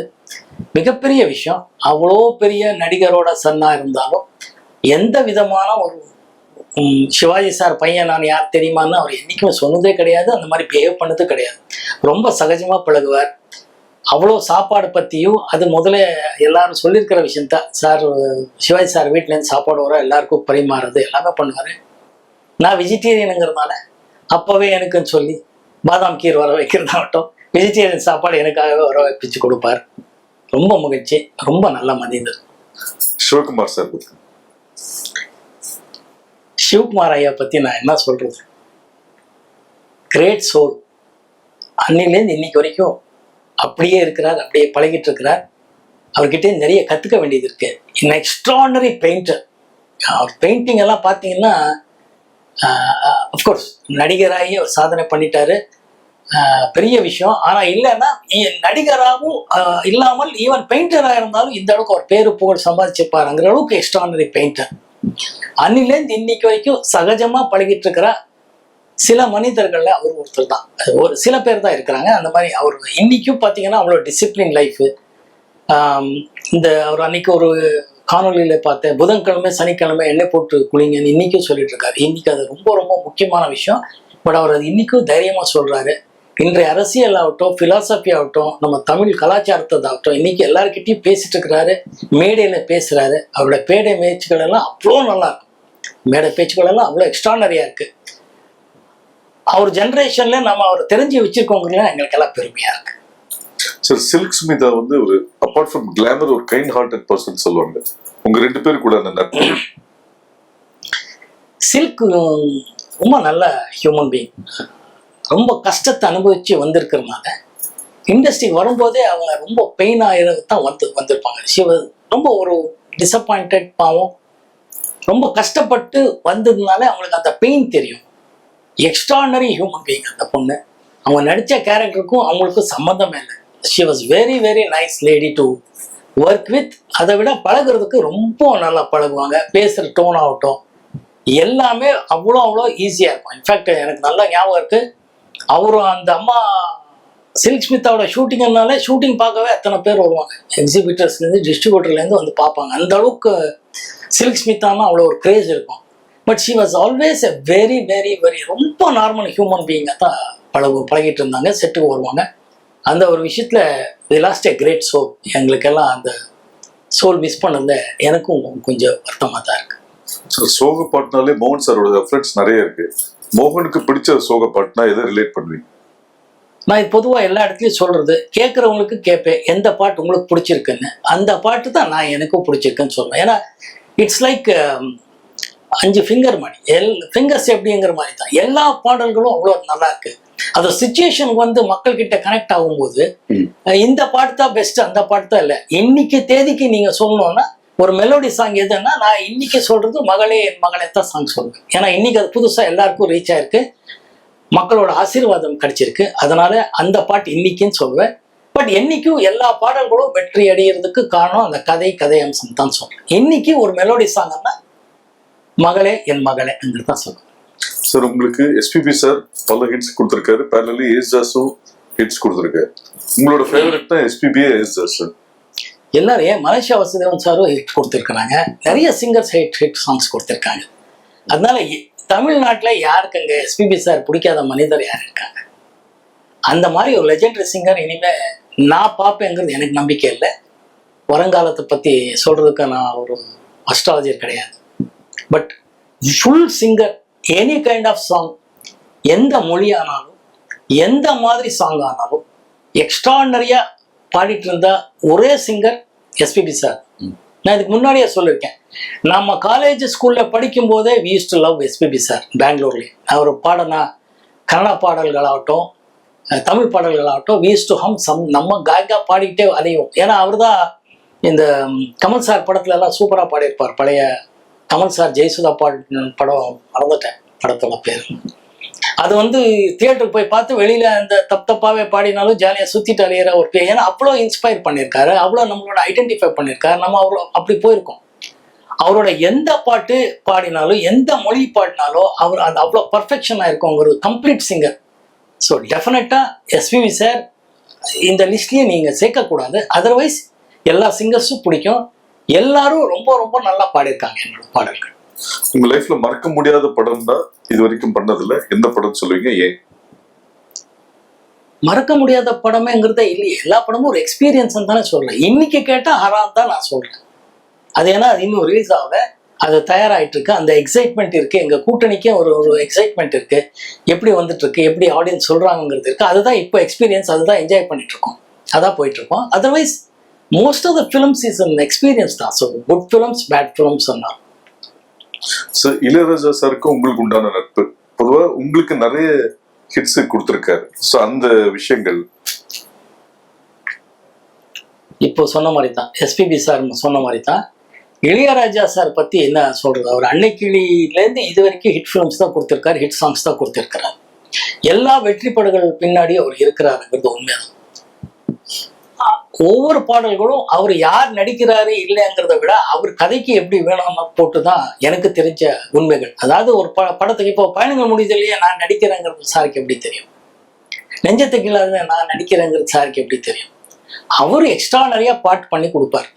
அந்த பாட்டை வந்து ஸ்கிரீன்ல எக்ஸ்ட்ரானரியா கொண்டு வந்த ஆர் சுந்தரராஜன் அவர்களாகட்டும், மகேந்திரன் சார் ஆகட்டும், மணிவண்ணன், இந்த மாதிரி நிறைய லெஜெண்டரி டைரக்டர்ஸ் பண்ணதுனால அது ரீச் ஆயிருக்கு. அவரு எந்த ஹீரோ எந்த டைரக்டருங்கிறத இதே இல்லை அவருக்கு.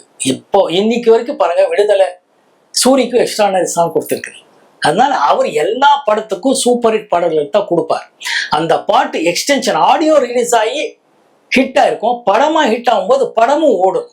அந்த படத்தை ஓடுறதுக்கு நான் டைரக்டர் பங்கு இருக்குன்னு நான் சொல்வேன். டைரக்டர் வந்து எப்போ ஆடியன்ஸ் கிட்ட கனெக்ட் பண்ணுவாங்களோ அந்த பாட்டு இன்னும் பெரிய லெவலில் ஹிட் ஆகும். அதனால அவர் வந்து பொக்கிஷம், ட்ரெஷர். இப்போ வந்து எந்த ஒரு ரீ ரெக்கார்டிங் இது வரைக்கும் யாரும் பண்ண முடியாததான் அவர். அப்போ அந்த இளையராஜா சார் கிட்ட எனக்கு ரொம்ப ரொம்ப ரொம்ப பிடிச்ச விஷயம் என்னன்னா அவரோட டிசிப்ளின் தான். அவர் இசை அவர் எவ்வளோ பண்ணிட்டு இருக்கிறாருங்கிறது எல்லாருக்கும் தெரிஞ்ச விஷயம், சோஷியல் மீடியாவில் இருக்கிறவருக்கே தெரியும். பட் அவர் அந்த ஆனஸ்டா காலை 7 மணிலேருந்து 1 மணி 2 to 9ங்கிறது எவ்ரிடே. பௌர்ணமிக்கு எப்படி திருவண்ணாமலை போயிட்டு வரணும் எப்படிங்கிறத கண்டினியூஸாக இயர்லி பண்ணுறதுக்கு ஒருத்தனால முடியவே முடியாது. He is so dedicated either in discipline or life.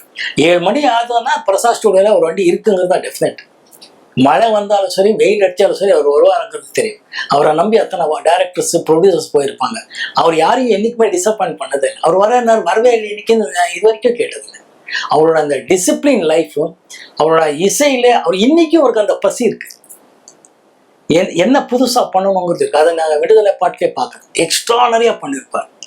So அவரை பற்றியெல்லாம் பேசுகிற அளவுக்கெல்லாம் நமக்கு எனக்கெல்லாம் தகுதியே கிடையாது. ஆக்சுவலாக பாடலாம் புகழலாம், அவ்வளவுதான். சார் ஹராரோட ஆடியோ லான்ச்ல பாக்யராஜ் சார் வந்து ஒரு விஷயம் சொன்னாரு. மோகன் வந்து ரொம்ப லக்கி பர்சன், அவரோட பணியாற்றின எல்லா மியூசிக் டைரக்டரோட எல்லா பாட்டுமே ஹிட். இளையராஜா சார், எம்எஸ்வி, இளையராஜாவும் எம்எஸ்வி சேர்ந்த விஷயங்கள், லட்சுமிகாந்த் பியாரிலால், கேவி மகாதேவன், சங்கர் கணேஷ், அந்த வரிசையில் இப்போ ஹரா படுத்து ஒரு புது மியூசிக் டைரக்டர் பண்ணி அதோட பாடல்களும் பெருசா ஹிட் ஆகி பெருசா பரபரப்பா போயிட்டு இருக்கு. உதாரணத்துக்கு அந்த மகளேன்ற ஒரு பாட்டு ஒரு ஹார்ட்ஃபுல் சோல்ஃபுல் சாங், ரொம்ப பெயினான சாங் அப்படின்னு எல்லா ஃபாதர் டாக்டரும் ரிலேட் பண்றாங்கன்ற போது இந்த ஜேர்னியை ஒரு லெஜெண்டரி மியூசிக் டைரக்டர், ஒரு நியூ மியூசிக் டைரக்டர்ஸ், இதை நீங்க எப்படி பாக்குறீங்க? ஐ ஆம் பிளெஸ்ட். கடவுளுக்கு நன்றி சொல்லணும், இந்த டைரக்டர்ஸ்க்கு நன்றி சொல்லணும், இசையமைப்பாளருக்கு நன்றி சொல்லணும். ஏன்னா ஒவ்வொரு படத்தும் அதான் சொன்ன மாதிரி பாக்யராஜ் சொன்னாருங்கிறத விட நான் சொல்றது, இப்போ லட்சுமிகாந்த் பேரலால் வந்து மதர்லேண்ட் பேனர்லேயே, பொதுவாக மதர்லேண்ட் பேனர்னா இளையராஜ் சார் தான் சொல்றது, அதுதான் எல்லாமே அந்த படங்கள். பட் ஒரு படம் உயிரே உனக்காகங்கிற படம் லட்சுமிகாந்த் பேரலால், ஆல் சாங்ஸ் ஒரு சூப்பர் ஹிட், படமும் சூப்பர் ஹிட். அது இறைவனுக்கு நன்றி சொல்றது தவிர வேற என்ன இருக்கலாம். அந்த டைரக்டர் கதை, திரைக்கதை, அது வந்து ஆர் செல்வராஜ் ஆகட்டும், வல்லபன் ஆகட்டும், உட்காந்து எழுதி அதை கனெக்ட் பண்றதுக்காக மியூசிக் பண்றதாகட்டும், கலைமணி சார் ஆகட்டும், நிறைய கதாசிரியர் ஆகட்டும், டைரக்டர் பண்றது. அவர் வந்து இசையமைப்பாளர்கிட்ட வேலை வாங்கி இந்த மாதிரி பாடல்கள் இருந்தால் நல்லா இருக்கும்னு சொல்லி அந்த பாடல்கள் கொடுத்ததுக்கு அப்புறம், வரிகள் எழுதுறதுக்கு அப்புறம் அது எப்படி கொண்டு வந்து சேர்க்கலாங்கிறது பண்ணும்போது, அதை நினைச்ச மாதிரியே மக்கள் கிட்ட, ஆடியன்ஸ் கிட்ட கனெக்ட் ஆகும்போது தான் வெற்றின்னு நான் சொல்லுவேன். அது வந்து எல்லா இசையமைப்பாளரும் எல்லா டைரக்டர்களுக்கு தான் நான் நன்றி சொல்றேன். சார் இப்போ இன்னைக்கு காலகட்டத்துல படங்களுக்கு லுக் டெஸ்ட் ஃபர்ஸ்ட் லுக் பண்றது இருக்கு. நீங்க அந்த பீரியட்லயே பாடு நிலாவுக்கு வந்து ஒரு லுக் டெஸ்ட் எடுத்ததாகவும் அது பரபரப்பா பேசப்பட்டது, அதோட பிளாஷ்பேக். இல்லை அது 2 கெட்டப்பு. அதான் கே ரங்கராஜன் எடுத்த படம் அது. அது Ilaiyaraaja sir music. But as usual all songs ஒரு ஹிட் அண்ட் படமும் நல்லா போச்சு. அந்த நதியா மொய்து அவர்கள் என்னோட சக நடிகை நடித்தாங்க. அதுதான் அது முதல்ல ஒருத்தர் ஒரு மாதிரி கேரக்டர், அடுத்த இன்னொரு கேரக்டராக இருக்கும்போது ஃபர்ஸ்ட் அவர் இன்னோசென்ட்டாக வில்லேஜ் பாயாக வேணும் போது எப்படியெல்லாம் பண்ணால் நல்லா இருக்கணும்னு டைரக்டரும் கேமராமேனும் நம்ம பேசும்போது இந்த மாதிரி பண்ணான்னு ஒரு சின்ன பண்ணோம். அது கடவுள் அனுகிரகத்தில் எல்லாருக்கும் பிடிச்சது. எந்த படத்தோட ஷூட்டிங் ஸ்பாட்டோட ஒர்க்கிங் ஸ்டைல் ரொம்ப ஸ்ட்ரகிளா இருந்தது?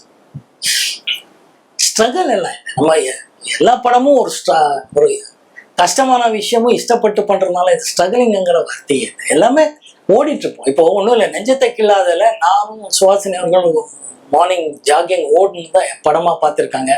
பருவமே சாங் இப்போ super hit Ilaiyaraaja sir again கொடுத்துருக்கிறது. ஆனால் அந்த ஷூட்டிங் டைம்ல மொத்த யூனிட்டே ஓடிட்டு இருந்துச்சு. ஸோ அதனால இஷ்டப்பட்டு பண்ணுது. ஏதோ ஷூட்டிங் போவோம். எனக்கு ஐ ஸ்டில் ரிமெம்பர் பெங்களூர்ல நைட்டு ஒரு ஹோட்டலில் ஒரு பர்மிஷன் கொடுத்து ஷூட்டிங் முடியும் போது ஆல்மோஸ்ட் அபவுட் 1:30-2 மணி மேலே ஆயிடுச்சு. 4 மணிக்குள்ளே ரூமுக்கு போய் மறுபடியும் வர முடியாது கப்பன் பார்க்குன்னு சொல்லி நேராக we went to the Cubbon Park. We stayed in our car. அங்கங்கே கார்லேயே உட்காந்துருந்து அந்த சின்ன ஏர்லி மார்னிங் அந்த பேர்ட் சவுண்டோட வரும்போது டோட்டலாக கேமராமேன் சார் ஆகட்டும், மகேந்திரன் சார் ஆகட்டும், ஸ்டில் ரவி ஆகட்டும், டோட்டல் யூனிட்டே ஓடிட்டு இருந்தோம். ஸோ அது ஒரு என்ஜாய் தான். அது வந்து நம்ம படத்தில் நாங்கள் 2 பேர் தான் தெரியும். பட் டைரக்டர்லேருந்து எல்லாரும் தேவர் பிகாஸ் அந்த டுவெலைட் அந்த ஃபியூ செகண்ட் ஃபியூ மினிட்ஸ்ல அந்த லைட் மிஸ் ஆகக்கூடாதுங்கிறதுக்காக ஃபுல் டீமே ஒரு they were running for that jogging song. So இஷ்டப்பட்டு தான் ஸ்ட்ரகிளிங் எல்லாம். இன்னைக்கு காலகட்டத்தில் தமிழ் படங்களோட மலையாள படங்கள் வந்து பெரிய அளவில் வரவேற்கப்படுது. எல்லா லாங்குவேஜ்லயுமே ஓடிட்டு இருக்கு. இது ஒரு நீங்க ஒரு நடிகரை மீறி ஒரு டைரக்டர் வேற. ஸோ அதனால அதை எப்படி பாக்குறீங்க? இல்லைப்பா, மலையாளம் படத்துல நான் இவ்வளவு நேரம் சொன்னதா டைரக்டர் வந்து புது களம் கதையா மலையாளம் இருக்கும், மலையாளம் வாசனை இருக்கும் எல்லா படமும். நம்ம ஓடிடி பிளாட்ஃபார்ம்ல பாத்தீங்கன்னா இப்போ கொரியன் ஃபிலிம்ஸ் சொல்றோம், சைனீஸ் ஃபிலிம்ஸ் சொல்றோம், பெங்காலி ஃபிலிம்னு சொல்றோம், சப்டைட்டிலோட நாங்களே பார்க்குறோம். டர்க்கிஸ் லாங்குவேஜ் எல்லாம் பார்த்தீங்கன்னா சப்டைட்டில், அந்த மாதிரி மலையாளமும் பார்க்குறோம். ஸோ ஏன்னா அவங்களோட கதை திரைக்கதை வசனம் அவ்வளோ நல்லா இருக்குங்கிறதா அது இயக்கிக்கிறதா. அகேன் அந்த வசனத்தை எப்படி நம்ம வந்து ஆடியன்ஸ் கனெக்ட் பண்ணுறது வந்து டைரக்டர்கள் பண்ணிட்டு இருக்காங்க. So we connect with the film. நிறைய நல்ல படங்கள் வந்துட்டு இருக்கு. I'm so happy to see those films. Sir, Varadaraja Mudaliar சாரை நீங்க சந்திச்சதாகவும் அவங்க குடும்பத்தினர் வந்து உங்களோட ஃபேன்ஸ் வந்து ஃபேன்ஸ்ன்னு சொல்லி ஒரு பதிவு இருக்கு. இதை அந்த மூமெண்ட்ஸ் அது ஒரு ஹாப்பி மூமெண்ட் தான். நான் ஷூட்டிங்கில் இருக்கும்போது லேண்ட்லைனில் ஃபோன் வந்தது வீட்டுக்கு. மோகன் சார் இருக்கிறாரான்னு கேட்டாங்க. யாருங்க? ஆமாம் நான் தான் பேசுகிறேன்னு சொன்னது. ஸோ நான் வரதராஜ் முதலியார் பேசுகிறேன். நான் அப்படியே ஷாக். ஏன்னா அப்போ தான் அவரை பற்றியெல்லாம் கேள்விப்பட்ட ஒரு நல்ல விஷயம். இதை வந்து நாயகன் முன்னாடி நான் சொல்கிறேன். அப்போ வந்து நான் உங்களை பார்க்கணும் பேசணும்னு ஆசைப்படுறேன்னா நான் ஃபஸ்ட்டு என்ன இது எப்படி நம்ம ஷூட்டிங்கில் நம்ம ப்ரொடக்ஷன் மேனேஜர்கள் சொல்லி யாராவது பேசுகிறாங்களாங்கிற அளவுக்கு ஒரு டவுட். ஏன்னா எதிர்பார்க்கவே இல்லை. அப்புறம் நானே வரேன் சார், நான் என்ன இல்லை பரவாயில்ல நாங்கள் வரோம் அப்படின்னு. இல்லை நான் வரேன்னு சொன்னேன். இப்போ மந்தவள்ளி சிங்கப்பூர் பங்களான்னு ஒரு ஷூட்டிங் ஹவுஸ் இருக்கும். அங்கே ரெகுலராக ஒரு நாளைக்கு 2-3 படம் அங்கே ஷூட்டிங் நடத்துகிற மாதிரி ஒரு சூழ்நிலை காலங்கள். அப்போது நான் வந்து போயிட்டு வரேன்னு சொல்லி நானே வரேன்னு சொல்லி அவர் வீட்டுக்கு சாந்தம் கிட்ட ஒரு வீடு, அப்போ அங்கே போய் அவரை பார்த்தேன். அப்போ தான் அவர் பாம்பேலேருந்து இங்கே வந்து இருந்திருந்த டைம். எவ்வளோ பெரிய விஷயம். அவர் நல்லா ஒரு வேட்டியும் நல்லா ஆஃப் பனியன் கட்டி அப்படியே பக்கா ஒரு நல்லா அப்படி பட்டையோட அப்படி உட்காந்துருந்தாரு. போனது ரொம்ப ஹாப்பியாக. அவங்க ஃபேமிலியெல்லாம் சொல்லி என்னன்னா என்னோட ஃபேன்ஸ் என்னோட பாடல்கள் என்னோட படங்கள் பார்த்து ரொம்ப ரசிச்சிருக்கவங்கள பார்க்கணும்னு சொல்லி. ஏன்னா அப்போ தான் அந்த மும்பைலேருந்து அவர் இங்கே வந்து தங்கிட்டு இருந்தார் நேரம். ரொம்ப பெருமையாக இருந்துச்சு, ரொம்ப ஹாப்பியாக இருந்துச்சு. அந்த வயசுலேயே அவர் கேஷுவலாக பேசும்போது என்னால் அவர் அவ்வளோ ஃபிட்டாக இருந்தார். என்னால் பாருங்கன்னு அப்படியே பஸ்கி எடுத்தார். சார் நீ என்ன சார் ஐயோன்றான். இல்லை தம்பி, இப்படி இருந்தால் தான் நீங்களும் இருக்க முடியும், நீங்களும் நல்லா இருக்க முடியும், நீங்கள் அப்படி இருக்கீங்க நல்லா இருக்கீங்க அது இதெல்லாம் சொல்லி நம்ம எந்த டென்ஷனில் இருந்தாலும் பாம்பேல உங்கள் VHS போட்டு பார்ப்போம், ஹாப்பியாக பார்ப்போம். உங்கள் படங்கள்லாம் எங்களுக்கெல்லாம் அவ்வளோ பிடிக்கும்னு அவர் ஃபேமிலியெல்லாம் அறிமுகப்படுத்தார். அந்த தாய் எவ்வளோ பெரிய பூஜாரம் போய் நான் பூஜாரம் என்னை கூட்டிகிட்டு போகணுங்க. நான் ரொம்ப எக்ஸ்ட்ரானரி ஃபீலிங். அது 2-3 தடவை பார்த்துருக்கேன். 2-3 தடவை ஒரு அந்த வீட்டில் தான் நான் பார்த்துருக்கேன். எப்பவும் வரும், உங்களுக்கு என்ன வேணும்? நான் ஒன்றும் வேணாம் சார், உங்கள் அன்பு போதும். பட் இருந்தாலும் இல்லைங்க, எங்களால் இவ்வளோ ஹாப்பியாக வச்சுட்டு இருக்கீங்க நீங்கள். எங்கள் ஃபேமிலியே உங்களை பாருங்கள் பார்க்க வந்திருக்காங்க. எல்லாரும் அவங்க ஃபேமிலியை ஒன்றிக்கும் பேசுவோம், எல்லாருக்கிட்டையும் பேசுவேன். அதுக்கே ஆண்டவனுக்கு நன்றி. இவங்களெல்லாம் ஹாப்பியாக வச்சுக்க காரணமாக இருக்கிற எங்கள் படங்கள், அதை ப்ரொடியூசர் டைரக்டர்கள் அவங்களுக்கு நன்றி, இவங்களுக்கு நன்றி. ரொம்ப எக்ஸ்ட்ரானரி மெமரிஸ். அது எங்களுக்குள்ளே இருக்கிற ஒரு மெமரிஸ் தான். எம்ஜிஆர் சாருக்கும் உங்களுடைய நட்பு, அவருக்கு அட்வைஸ், அந்த சுவாரஸ்யமான சம்பவம்.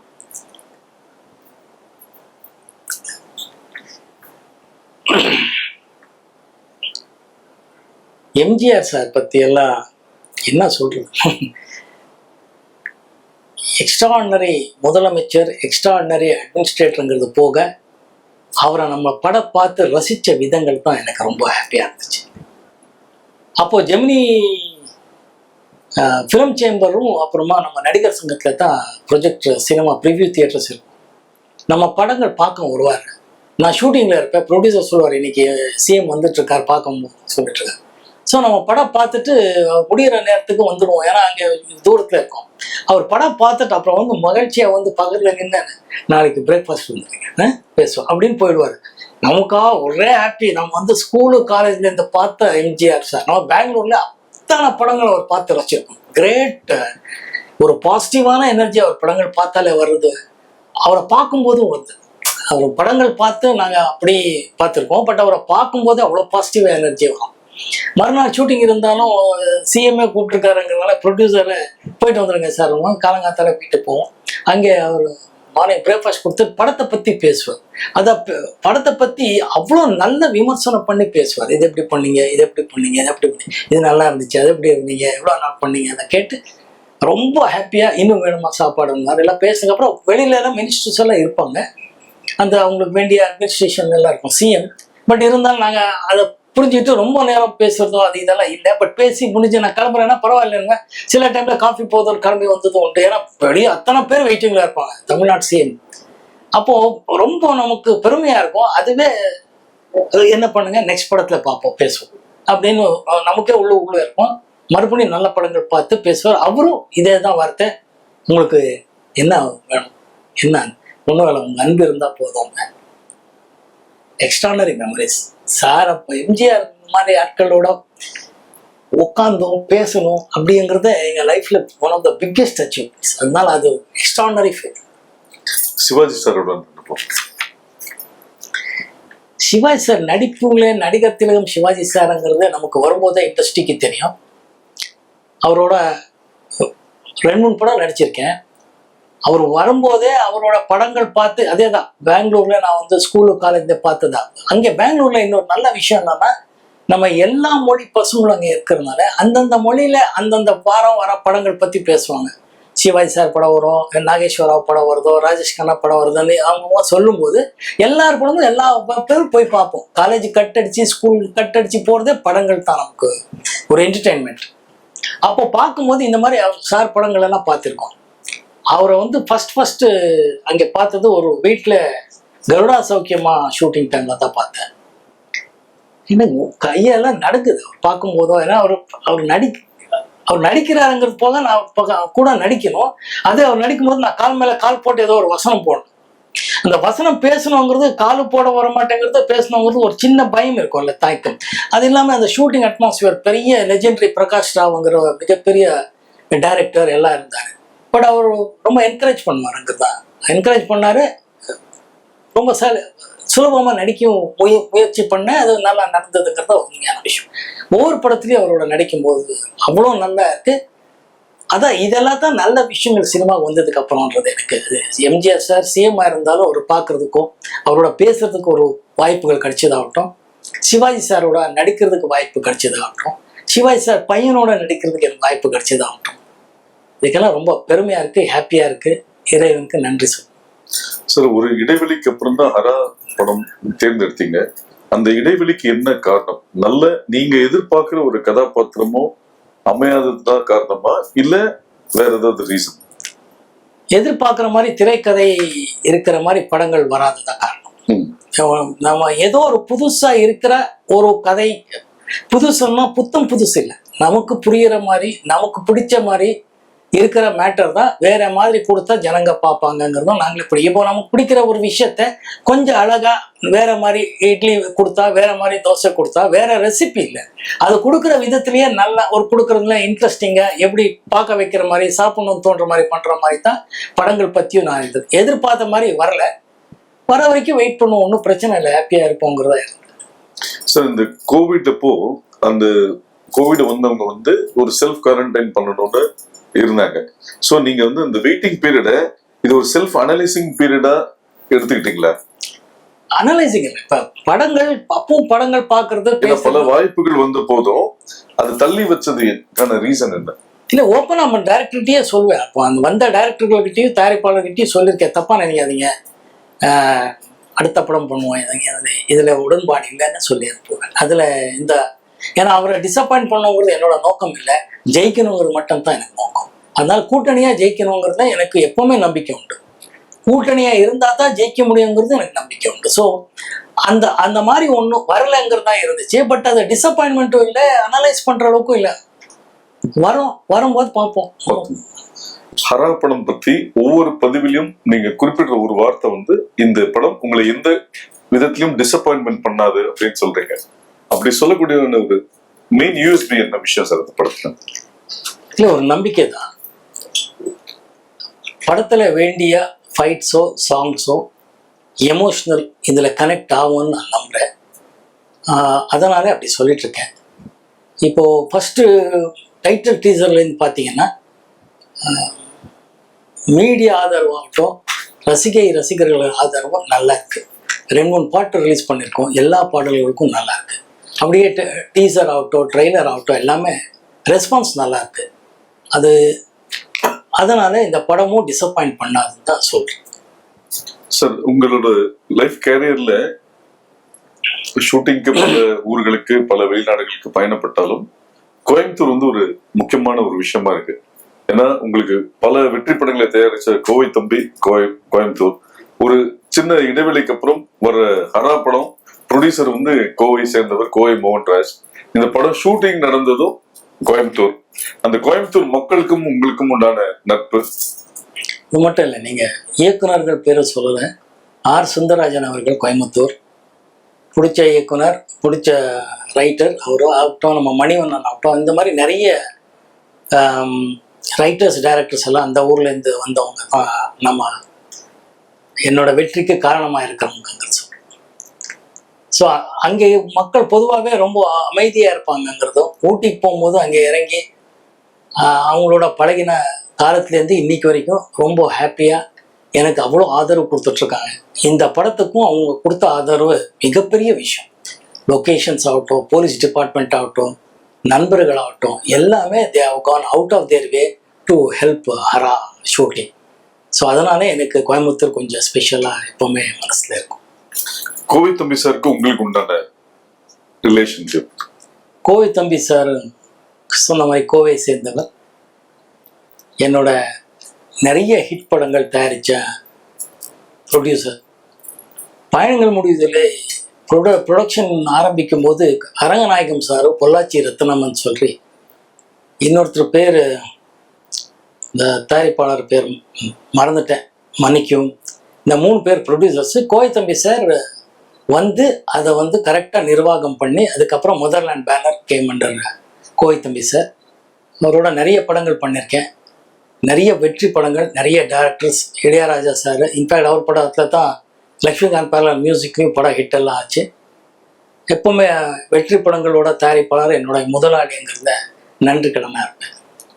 சார் நீங்க ஏர்லியா ஒர்க் பண்ண நிறைய டைரக்டர்ஸ், இப்போ விஜயஸ்ரீ, வெங்கட் பிரபு, இந்த இவங்களுக்குள்ள இருக்க என்ன டிஃபரன்ஸ் பாக்குறீங்க? குவாலிட்டி ஆகட்டும், நாலேஜ் ஆகட்டும், நீங்க எப்படி பாக்குறீங்க? இல்லை, அப்டேட் ஆகுறதான். ஒரு 10 years 15 இயர்ஸ்க்கு ஒரு generations of artist, producers, technicians வருவாங்க. அவங்க வரும்போதே ஒரு அப்டேட்டட் வெர்ஷன்ஸ்ல வருவாங்க. சொல்ற விதமாகட்டும், அவங்களோட சூழ்நிலை, அவங்க படிக்கும்போது பழகும்போது நடந்த விஷயங்களை வச்சு அவங்க எப்படி விஷுவலாக கொண்டு வருவாங்கங்கிறதா முக்கியமான விஷயம். அந்த விஷயத்துல விஜய் ஸ்ரீ ஆகட்டும், வெங்கட் பிரபு ஆகட்டும், இன்னைக்கு ரொம்ப அப்டேட்டட் வெர்ஷன்ல எடுத்துட்டு இருக்காங்க. அது ரொம்ப ஹாப்பியா இருக்கு. டிஜிட்டல் மோட்ல ரொம்ப ஹாப்பியா இருக்கு. உங்களோட ஃபிட்னஸ் சீக்ரெட்னா என்ன சொல்வீங்க? டிசிப்ளின். அதுதான் இப்போ சமீபத்துல பாக்யராஜ் சார் சொல்லும் போது, சினிமால வந்து பார்ட்டிகள் வந்து தவிர்க்க முடியாத ஒரு விஷயம்.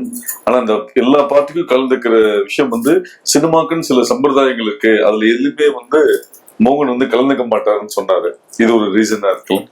இல்ல அது ஒரு ரீசன். பட் பொதுவா ஒரு எதுவுமே டென்ஷனா தலைக்கு எடுத்துக்கிட்டு ரொம்ப டென்ஷன் ஆக மாட்டேன். Because I always believe in God's grace, destiny. என்ன சொல்றதோ அதான் நடக்குங்கிற நம்பிக்கை இருக்கிறவன். இன்னொன்று பேசிக்கலி மற்றவங்க கொஞ்சம் போரு, நான் நல்லா இருக்கேன், கொஞ்சம் எக்ஸசைஸு, கொஞ்சம் சாப்பாடு, அதெல்லாம் கண்டினியூஸாக பண்ணுறதுனால கொஞ்சம் இப்படி இருக்கிறதுக்கும் என்னோட டிஎன்ஏ, எங்கள் அப்பா அம்மாவுக்கு நன்றி, என்னோட மனைவிக்கு நன்றி. தேங்க்யூ. ஃபேன்ஸ் கிட்ட நீங்க உங்களோட எக்ஸ்பெக்டேஷன் என்ன? ஆடியன்ஸ் கிட்ட உங்களோட எக்ஸ்பெக்டேஷன், கோ ஆக்டர், ப்ரொடக்ஷன் சைட்ல உங்களோட எக்ஸ்பெக்டேஷன் என்னவா இருந்திருக்கு? எந்த படத்துக்கு? ஜென்ரலா ஒன்று என்னோட ஃபேன்ஸ் ஒரு தரமான படம் கொடுப்பாருங்கிற ஒரு சின்ன நம்பிக்கை இருக்கு அவங்களுக்கு எல்லாம். அந்த நம்பிக்கை தான் டிசப்பாயிண்ட் ஆகாதுன்னு ஹர படத்தை பற்றி சொல்லிட்டு இருக்கேன். ப்ரொடக்ஷனில் எப்படியுமே கதையை நோக்கி போகிறதுனால ப்ரொடக்ஷன் டீம் ஆகட்டும், ப்ரொடியூசர் ஆகட்டும், கதைக்கு என்ன வேணுமோ அந்த செலவு பண்ணும்போது ரியலிஸ்டிக்காக இருக்குது, லைவோட இருக்குங்கிறத படங்கள். சில மலையாளம் படங்கள் எல்லாம் நீங்களே சொல்கிறீங்க, அந்த படங்கள் எல்லாம் ஓடுறதுக்கு காரணம் கொஞ்சம் லைவாக இருக்கு, நம்ம லைஃபுக்கு கிட்ட இருக்குங்கிறது இருக்கு. அந்த மாதிரி படங்கள்ல நான் கொஞ்சம் விரும்பி நடிக்கணும்னு ஆசைப்படுறேன். ஸோ அந்த மாதிரி படங்கள் வரும்போது ரொம்ப ரசிக்கும்படியா இருக்கு. சரி, பொதுவா எல்லா நடிகர்களுக்கும் ஃபேன்ஸ்ன்றது ஒரு முக்கியமான விஷயம். அந்த ஃபேன் பேஸ்டு ரசிகர் மன்றம் இதை ஒரு ஒருங்கிணைச்சு பல நல்ல தட்ட உதவிகள் பண்றதுன்றது ஒரு நடைமுறையில் இருக்கிற ஒரு விஷயம். ஆனா 80s ரொம்பவும் பிரபலமான இருந்த நீங்க முதல் முறையா 2012 தான் அவங்களை சந்திச்சு ஒரு விஷயம் ஆரம்பிக்கிறதுக்கே அனுமதி கொடுத்தீங்கன்னு ஒரு தகவல் இருக்கு. பிளஸ் 2014 இருந்து இன்னைக்கு வரைக்கும் உங்களோட பிறந்தநாள் மே 10ன்றதுனால ஒரு 10ஆம் தேதியும் உங்க ரசிகர்கள் வந்து நலத்திட்ட உதவி பண்றாங்க. வருஷம் மே 10க்கு பல நல்ல உதவி பண்றாங்க, நீங்க கலந்துக்கிறீங்க. இவ்வளவு தாமதமாக இருந்தாலும் அப்டேட்டடா பண்ணிட்டு இருக்கீங்களே, அது என்ன ரீசன்? இல்லை, மே 12 என்னது பிப்ரவரி 2014 முன்னாடில இருந்தே பண்ணிட்டு இருக்காங்க.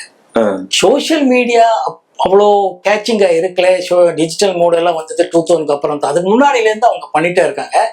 அவ்வளோ பெரிய பரபரப்பு பேசல. என்ன மாதிரியே என்னோட ஃபேன்ஸும் அது டெய்லி போட்டு அது விளம்பரப்படுத்தணும், அது அவங்களுக்கும் அவ்வளோ உடன்பாடு இல்லை.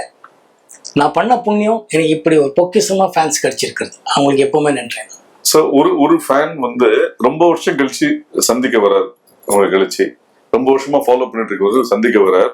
அப்ப கூட இருக்கவங்க சொல்றாங்க, நீங்க போய் சந்திக்காதீங்க, உங்களுக்கு அவர் ரொம்ப பிடிக்கும், அவருக்கு உங்களுக்கு ரொம்ப பிடிக்கும் சொல்றீங்க, அவர் உங்க பேர் கரெக்டா சொல்றாரான்னு பார்க்கலான்ற போது லிப்ட் திறந்து வந்து நீங்க அவர் பேரை வந்து இன்னும் கருணாகரன் எப்படி இருக்கீங்க அப்படின்ற மாதிரி ஒரு விஷயம் நடந்ததா ஒரு பதிவு இருக்கு. அதோட பேக்ட்ராப் என்ன? ஏங்க ஃபேன்ஸ் எப்படிங்க மறக்க முடியும்? பேசிக் என்னன்னா இன்னைக்கு வரைக்கும் அவங்க தான் என்னோட இருக்காங்க. அவங்க சில நாட்கள் போகலாம், மீட் பண்ணாம இருக்கலாம், விஷயங்கள் வேற வேற, ப்ரையாரிட்டிஸ் வேற. ஸோ அப்படி போயிட்டு வரும்போது அவங்கள மறக்கவே முடியாது, மறக்கவும் மாட்டேன். மறந்தா அது விஷயமே வேற. Because they're so genuinely involved with actor மோகன்ங்கிறதுல I am so happy to be associated with. So ஒருத்தர் 2 பேர் இல்லை, அவங்க பண்ற விஷயத்துக்கு, அவங்க ஃபேன்ஸ் கிளப்ல அவங்க பண்ணிட்டு இருக்கிற விஷயத்துக்கு நான் வந்து அவங்கள பேர் சொல்லி கூப்பிடுறேங்கிறதெல்லாம் ஜுஜுபி. அவங்க மிகப்பெரிய விஷயங்கள் அவங்க பண்ணிட்டு இருக்காங்க. ஸோ பொதுவா ஒரு ஃபேன்ஸ்ன்றவங்க ஒரு கட்டத்துல நான் உங்க கூட தங்கிடுறேன், உங்க கூட இருக்கிறேன்னு சொல்லும் போது உனக்குன்னு ஒரு லைஃப் இருக்கு, நீ உங்க ஃபர்ஸ்ட் ஃபேமிலியை பார்க்கணும் அப்படின்னு சொல்லி அட்வைஸ் பண்ண ஒருத்தர் பாலமுருகன் ஒருத்தர் இன்னைக்கு தேனியில மெடிக்கல் ஷாப் வச்சிருக்காரு. கோகுலகிருஷ்ணன்றவர் வத்தலகுண்டுல ப்ரொஃபஸரா இருக்காரு. அப்புறம் வந்து ஒரு புதுக்கோட்டை சேர்ந்த ஒரு மாற்றுத்திறனாளி ஒரு அம்மா வந்து அனுசியா வந்து உங்க எல்லா படங்கள் பிள்ளைலாம் ரிலீஸ் தவிர, ஏன்னா அன்னைக்குதான் உங்களோட டெலிவரி ஆனதாகும், அதை தவிர மீது எல்லாமே ரிலீஸ் அன்னைக்கு பார்த்திருக்காங்க. இப்படிப்பட்ட ஒரு ரசிகர்கள் வந்து கிடைச்சதுக்கு நீங்க எப்படி ஃபீல் பண்றீங்க? தொடர்ந்து எல்லா இடத்துலயும் நீங்க ரசிகர் சொல்லி ஃபேன்ஸ் ஆனாலும் ஓகே, நீங்க என்ன பண்றீங்க, ஃபேமிலி என்ன பண்றாங்க, ஃபேமிலி பாருங்க, உங்களோட வார்த்தைகள் வந்து டைவர்ட் ஆயிடுது. அதுக்கு ரீசன் என்ன? இல்ல நான் பண்ண புண்ணியம், இதுக்கு மேல வார்த்தைகள் இல்லை. இதெல்லாம் உணர்வு பூர்வமான விஷயங்கள். அவங்க முதல்ல இருந்து நம்ம சொல்லிட்டு இருக்கிறது, ஒவ்வொருத்தரும் ஜெயிக்கிறதுக்கு காரணம் அவரோட குடும்பம் சூழ்நிலைகள் இருக்குங்கிறது தான். நான் என்னோட ஃபேன்களுக்கு முதல்ல இருந்தே சொல்லிட்டு இருந்தது, படங்கள் பாருங்கிறது தான் நான் எனக்கு எப்பவுமே உடன்பாடு இருக்கு. ஆனா என்னையே ஃபாலோ பண்ணிட்டு அவங்க லைஃப் அவங்க கெடுத்துட்டு விடாது. ஸோ படிக்கணும், வேலைக்கு போகணும், உங்க குடும்பத்தை பார்க்கணும், அப்பா அம்மா ஆகட்டும், அதுக்கப்புறம் மனைவி மக்களை பார்க்கணும். அதோட நம்ம படங்களும் பாருங்கிறது தான் நான் ரிக்வெஸ்ட் பண்ணிட்டு இருந்தது.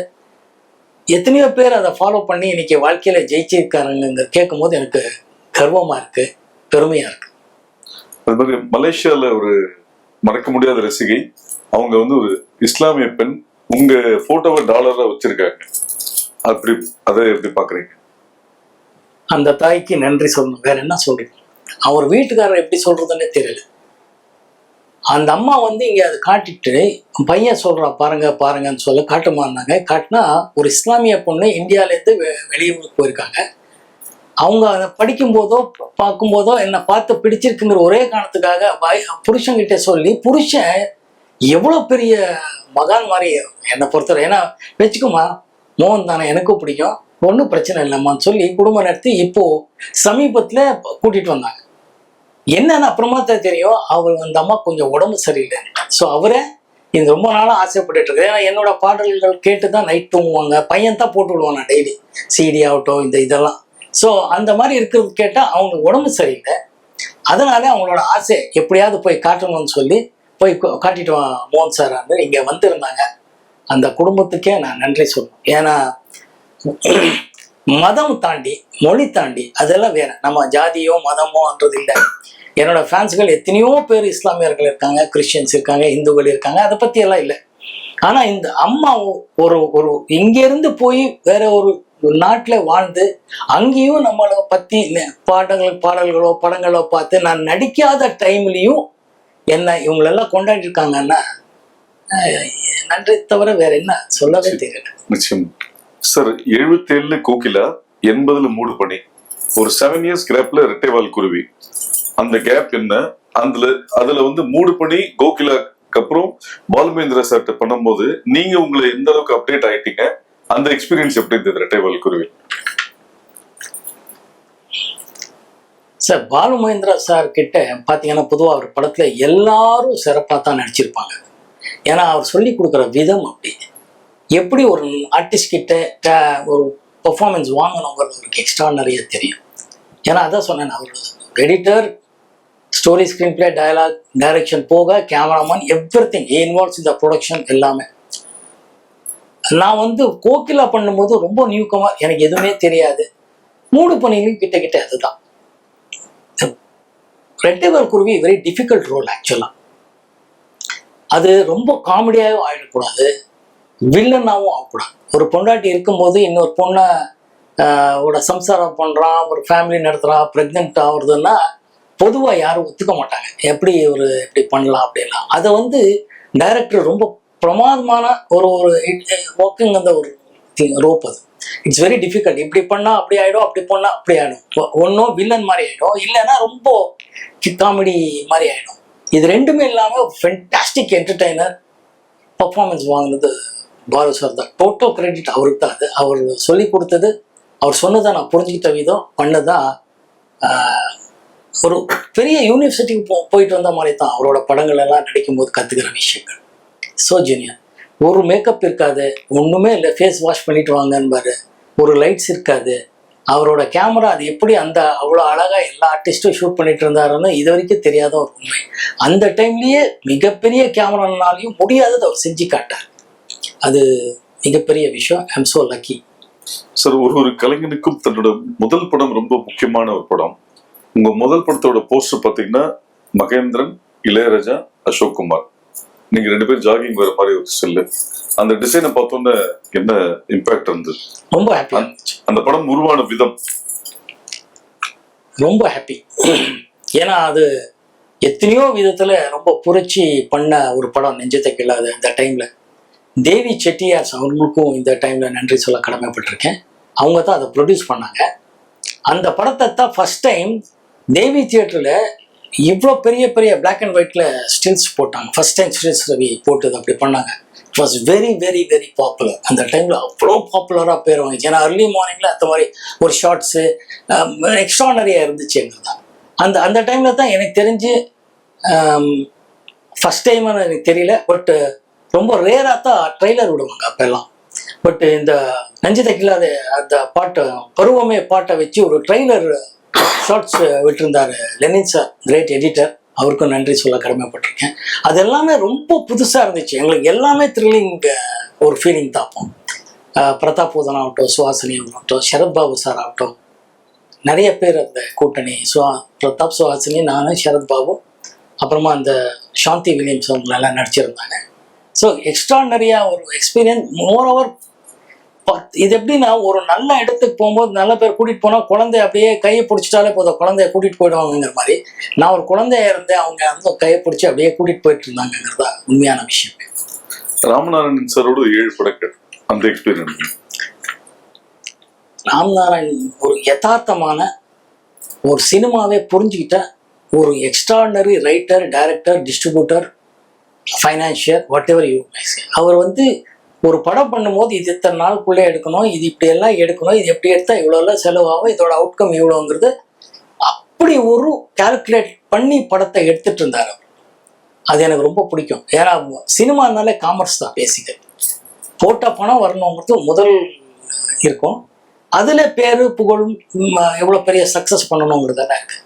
ஒரு சில பேர் ப்ரொடியூசர்ஸ் எல்லாம் பொதுவாக என்ன பண்ணுவாங்கன்னா, எவ்வளோ பணம் செலவு பண்ணி அதுலேருந்து சக்ஸஸ் பண்ணணுங்கிறது இருக்குது. அது ஒரு சார்பான ஒரு type of film making. But Ramanarayan என்றைக்குமே அவர் அப்படி பண்ணவே இல்லை சார். சார் 100 படங்கள் மேலே இயக்கிய ஒரு டைரக்டர்னா சாதாரணமான விஷயமே கிடையாது. மிகப்பெரிய சாதனையாளர்.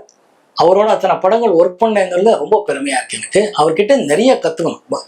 சினிமாவுக்கு என்ன தேவை, சீனுக்கு எவ்வளோ தேவைங்கிறது அவர்கிட்ட தான் கற்றுக்க வேண்டிய ஒரு நல்ல விஷயம் சார். அந்த காலகட்டத்திலே நலம் நலமறி ஆவல், சாந்தி முகூர்த்தம் 2 லேடி டைரக்டர்ஸ் கூட ஒர்க் பண்ணிருக்கீங்க, ஜெயதேவி, ஸ்ரீபிரியா மேடம். அந்த ஸ்கிரிப்டை செலக்ட் பண்ணதுக்கான ரீசன் இல்லை, ஸ்கிரிப்ட் போக நலம் நலமறை ஆவல் பிரபாகர், இப்போ வேலு பிரபாகரன் அவர் பேர், அவரு கேமராமேன், அவருக்காகத்தான் அந்த படமே பண்ணேன். அவர் மிகப்பெரிய டெக்னீஷியன். அந்த டைமில் ஒரு எக்ஸ்ட்ராடனரி இனோவேட்டிவ் ஐடியாஸ் வச்சிருக்கிற ஒரு கேமராமேன் கம் டைரக்டர். ஆக்சுவலி அவருக்காகத்தான் பண்ணேன். ஸ்ரீதேவி, நாங்கள் இண்டஸ்ட்ரியில் வரும்போது ஸ்ரீதேவி ஆகட்டும், ஸ்ரீபிரியா ஆகட்டும், ஸ்ரீவித்யா ஆகட்டும், இவங்களெல்லாம் நமக்கு சீனியர்ஸ். அவங்களெல்லாம் பார்த்து ரசித்து வந்தவங்க. ஜெயசுதா ஆகட்டும், அவங்களெல்லாம் அவங்க கான்செப்ட் கேட்கும்போது அவங்க ஒரு டீமுக்கு ஒரு படம் பண்ணணும் போது வை நாட் சொல்லி கொடுத்ததான் சாந்தி முகூர்த்தம் கான்செப்ட். சார், அந்த காலகட்டத்தில் எல்லா நடிகர்களுக்கும் கலைஞரோட ஒரு படத்தை கதைவசத்தை நடிக்கணும்னு ஒரு ஆசை இருக்கும். உங்களுக்கு அது மாதிரி பாசப்பறவைகள்னு ஒரு படம் அது நீங்க உங்க சொந்த குரல்ல பேசி நடிச்சு அது பெரிய ஹிட் ஆச்சு. அந்த கலைஞர் வசனம் பேசிய அனுபவம் பிளஸ் கலைஞரை சந்திச்ச போது உங்களுக்கு கொடுத்த ஃபீட்பேக். கலைஞர் ஐயாவை நான் கோபால்புரம் லாய்ட் ஸ்கூலில் தங்கியிருக்கும் போது கோபால்புரம்ல அவர் வீடு அப்போது உண்டு, பேசுறது உண்டு. ஏன்னா எம்ஜிஆர் சிஎம்மா இருக்கும்போது நான் ஐ ஷிஃப்டட் டு கோபால்புரம் லாய்ட் ரோடில். அப்போவே அவர் வீட்டுக்கெல்லாம் போவேன். முரசொலி செல்வம் ஆகட்டும், அமிர்தம் ஆகட்டும், செல்வியம் ஆகட்டும், இவங்களெல்லாம் எனக்கு நல்லா தெரியும். முரசொலி மாறன் அவர்கள் ஆகட்டும். அவர் 88-89 சிஎம் ஆகிறார். நான் 89 அந்த எம்ஜிஆர் பீரியடுக்கு அப்புறம். அப்போ அவருக்குள்ளே இருந்த அந்த பசி, அப்போவும் ஒரு எழுத்தாளர், ஒரு சினிமா டைலாக் ரைட்டர், மேக்கர்ங்கிறது இருக்கும். அதுக்கு முன்னாடி ஒரு படம் பண்ணும்போதெல்லாம் எப்போ இருக்கோ பார்த்துருப்போம், பேசிட்டு இருப்போம். அப்படியே உருவான படத்தை பாசப்பறவைகள். சிவகுமார் சாரும் நானும் லக்ஷ்மி அம்மா இவங்களெல்லாம் நடிச்சிருக்கோம். அது போஸ்ட் ப்ரொடக்ஷன் நடக்கிறதுக்கு முன்னாடி அவர் வீட்டில் ஒரு தான் பேசிகிட்டே இருக்கோம். இப்படி பேசிட்டு போது டப்பிங்கு குரல் பேசணும் அப்படி இப்படின்னும் போது அவர் கேட்டார், யாருக்கு அப்படின்னாரு ஐயா. அப்போ நம்ம செல்வம் இவங்களெல்லாம் இருக்கும்போது மோகன் சார்கிட்ட பேசணும் இல்லையானாரு. ஏன் இல்லை, பொதுவாக நடிக்கிறாரு, அவர் பேசுகிறாரு, ஏன்னா உங்களுக்கு நல்லா தானே பேசுகிறாரு, ஏங்க உங்களுக்கு எதாவது பிரச்சனை? எனக்கு இல்லை சார், வாய்ப்பு கொடுத்தா கண்டிப்பாக நான் பேசுகிறேன். இவரே பேசிட்டோமே, சென்டிமெண்ட்டாவது இது இவர் பேசிட்டோம் அப்படின்னா அன்னைக்கு அவர் கொடுத்தாங்க. ஏன்னா ப்ரொடியூசர் டைரக்டர் ஒத்துக்கிட்டா தான் நாங்கள் பேச முடியும். அவர் சொல்லி பேசின படம் 100 நாள் மேலே போன படம். படம் நல்லா இருந்துச்சு, என்னையும் ஏற்றுக்கிட்டாங்க, என் குரலையும் ஏற்றுக்கிட்டாங்க. கலைஞர் பர்சனலாக சொன்ன விஷயங்களை பாராட்டி அவர் இல்லை, அவரோட ஷார்ப் மைண்டு தான் எனக்கு எப்பவுமே பிடிக்கும்.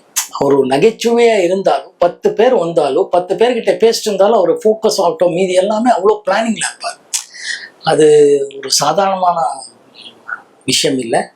அவர் சிஎம் ஆகிறதுக்கு முன்னாடியும் அவரை பார்த்துருக்கேன். அதாவது 89 சிஎம், நான் சொல்றது 70ஸ்ல இல்லை, நான் வந்ததுக்கு அப்புறம் சொல்றேன். அதுக்கு முன்னாடி பார்த்துருக்கேன். அவர் எப்போ பார்த்தாலும் எங்கே பார்த்தாலும் ஷார்ப்பா மோகன் அப்படின்னு தான் கூடுவார். என்ன தம்பி எப்படி அப்படி தான் கூப்பிட்டு பேசுவார். ஒரு தடவை ஒருத்தர் பழக்கமானால எப்போ போனாலும் பேரோட கூப்பிடுவாருன்னு கேள்விப்பட்டிருக்கேன். அது என் முன்னாடி என் லைஃப்லயும் நடந்திருக்கு. பல பேருக்கு அப்படி கூப்பிட்டு பேசுறது உண்டு. ஒரு பியூட்டிஃபுல் விஷயம்னா சாரை எப்போ வேணாலும் போய் பார்க்கலாம். அவர் சிஎம்மா இருக்கும்போது சரி, சிஎம்மா இல்லாதப்போ போய் பார்க்கலாங்கிறது அந்த அப்ரோச் வாஸ் எக்ஸ்ட்ராடனரிலி ஒரு கான்ஃபிடன்ஸ் கொடுக்கக்கூடிய விஷயமா இருந்துச்சு எனக்கு. சார், பல வெள்ளி விழா வெற்றி விழா படங்கள்ல நம்ம சொந்த குரல்ல பேச முடியலன்ற வருத்தம் இன்னைக்கு அது இருந்திருக்கேன் உங்களுக்கு? வருத்தம்ங்கிறத விட நான் முதல்ல மெனக்கடலை, ப்ரொடியூசர் டைரக்டர்களும் அது சொல்லலை, நானும் மெனக்கடலைங்கிறது தான் உண்மையான விஷயம். அது ஒரு டைமுக்கு அப்புறம் 24 ஹவர்ஸ் ஒர்க் பண்ணிட்டு இருந்ததுனால, படங்களும் போயிட்டு இருந்ததுனால, டைரக்டர்களும் அப்படி சொல்லிட்டு இருந்தனால அதை இன்னைக்கு அது எக்ஸ்கியூஸா சொல்றது இல்லை. But that was those for the days. ஆனால் கலைஞர் ஐயா சொன்னதுக்கு அப்புறம், அந்த படம் நல்லா போனதுக்கு அப்புறம் நான் தான் பேசணும்னு முடிவு பண்ணேன். வேற ஒன்று சார், தமிழ் சினிமா ட்ரெண்ட் செட்டிங் டைரக்டர்ஸ்ல ஸ்ரீதர் சாருக்கு ஒரு முக்கிய இடம் உண்டு. ஸோ உங்களோட தென்றல் எண்ணத்தோடு எப்படி அமைஞ்சது அவரோட ஒர்க் பண்ண எக்ஸ்பீரியன்ஸ்? அகெயின் அது தேவி ஃபிலிம்ஸ் அண்ட் ராயல் பிக்சர்ஸ் தாதா, இவங்க 2 பேர் சேர்ந்து பண்ண படம். ரொம்ப அற்புதமான ப்ரொடியூசர்ஸ், என்னோட முதலாளிகள் தான். இன்றைக்கும் அவரோட தொடர்பில் இருக்கேன். அவர் அவ்வளோ நல்ல உள்ளம் உள்ள ப்ரொடியூசர்ஸ் 2 பேர். ஸ்ரீதர் சார்ன்னும் போது பேச்சுக்கு என்ன இருக்கு இடம். ஃபஸ்ட்டு ஸ்ரீதர் சார் வச்சு படம் பண்ணுங்கனால அவ்வளோதான். எப்போ டேட்டு தான் கேட்கணும் தவிர ஒன்றும் இல்லை. ஏன்னா அவர் படங்கள் பார்த்துருக்கோம்னா, நெஞ்சில் ஒரு ஆலயம் ஆகட்டும், காதலுக்கு நேரம் இல்லை ஆகட்டும், இந்த இளமை ஊஞ்சல் அடிக்கிறது ஆகட்டும், இந்த மாதிரி நிறைய படங்கள் அப்போ பார்த்து ரசித்துண்டு. நமக்கு இந்த மாதிரி டைரக்டர்கிட்ட எல்லாம் ஒர்க் பண்ண முடியலையே, கிடைக்கலையேங்கும் போது ஒரு வாய்ப்பு வரும்போது அதை யூஸ் பண்ண சச் எ ஜீனியஸ் டைரக்டர். அவ்வளோ மென்மையாக சொல்லி கொடுக்கக்கூடிய, ஹியூமராக எப்படி ட்ரீட் பண்ணணும்னு அவர்கிட்டயே கற்றுக்க வேண்டியது. அந்த அளவுக்கு ஹியூமர் ஆகட்டும், சேட் ஆகட்டும், ஒரு அற்புதமாக விஷுவலாக கொண்டு பண்ணக்கூடிய ஒரு ரைட்டர். அவரோடவே அந்த சித்ராலய கோபு இருந்தார், பிரமாதமான ரைட்டர் டைரக்டர். இவங்களோட ஒர்க் பண்ணும்போது ஒர்க் பண்ண வாய்ப்பு வந்துச்சுங்கிறது ரொம்ப பெருமையாக இருக்கு. சித்ராலய கோபு சார் டைரக்ஷன் ஒரு படம் பண்ணி. ஆமாம் ஆமாம் பண்ணிருக்கேன். அது ஏஎம் சார் வசந்தி படம். அவர் அதான் சொல்கிறேன், அவர் எல்லாம் பேசும்போதே அவ்வளோ ஹியூமர் இருக்கும். பேசிக்கு நகைச்சுவைங்கிறத விட அது எந்த சிச்சுவேஷன் கொடுத்தாலும் அதே நகைச்சுவையாக மாற்றுவாங்க. அதுதான் அவங்களோட பலமே. அந்த ரொம்ப பிரமாதமான விஷயம். தென்றல் எண்ணத்தோடும் மிக சிறப்பாக ஓடிச்சு. இளையராஜா சார் அத்தனை பாடல்களும் ஹிட்டு. நல்ல ப்ரொடியூசர்ஸ், நல்ல டைரக்டர்ஸ், அதனால பெருமையாக இருக்கு. இந்த மாதிரி கேபி சார் கூட நடிக்க முடியலன்ற ஒரு வருத்தம் என்னைக்காவது இருக்கா? ஆனா மரச்சரித்திர படம் தமிழ்ல படமாக்கப்பட போது நீங்க தான் அது தமிழ்ல பண்றதா இருந்ததா ஒரு செய்தி இருக்கு. நான் முதலா கையெழுத்து அட்வான்ஸ் வாங்கின படம் கேபி சார் படம் தான். அது மரச்சரித்திரம் என் தமிழ்ல பண்ணணும்னு சொல்லி பெங்களூர்ல நான் இருக்கும்போது பிரபு ஃபிலிம்ஸ்ங்கிறது மரச்சரித்திரம் ரிலீஸ் பண்ண டிஸ்ட்ரிபியூட்டர் கிட்ட கேட்டு என் நம்பரை பிடிச்சி நான் பார்க்க சொன்னார். நான் இங்கே வந்து பார்த்தேன். இந்த மாதிரி ஒரு 2-3 மீட்டிங் முடிஞ்ச பிறகு நீ வந்தால் கரெக்டான ஆளுன்னு கேபி சார் நினச்சதுனால அரங்க நாள் அட்வான்ஸ் கொடுத்தார். அவர் பையன் இன்றைக்கும் இருக்கான். எங்கேயாவது பார்த்தீங்கன்னா அவர் சொல்லுவார், என்னோட அட்வான்ஸ் இன்றைக்கும் உங்கள் கையில் இருக்குன்னு மாதிரி. அந்த மாதிரி அட்வான்ஸ் வாங்கின படம் அதுதான். ஆனால் அவர் பண்ணுறதுக்கு கொஞ்சம் டிலே ஆச்சுங்கிறது இல்லை, அவர் டைம் கொடுத்தாரு. அந்த டைமில் நான் Kizhakke Pogum Rail Telugu another great legendary director Babu sir direct பண்ணுறது தான் தெலுங்கு படம் நடிக்கிறதுக்கு என்ன கூப்பிட்டாங்க. நான் போய் நடிச்சுட்டு வர இங்கே ஷூட்டிங் எல்லாம் பிளான் பண்ணிட்டு இருந்தாரு.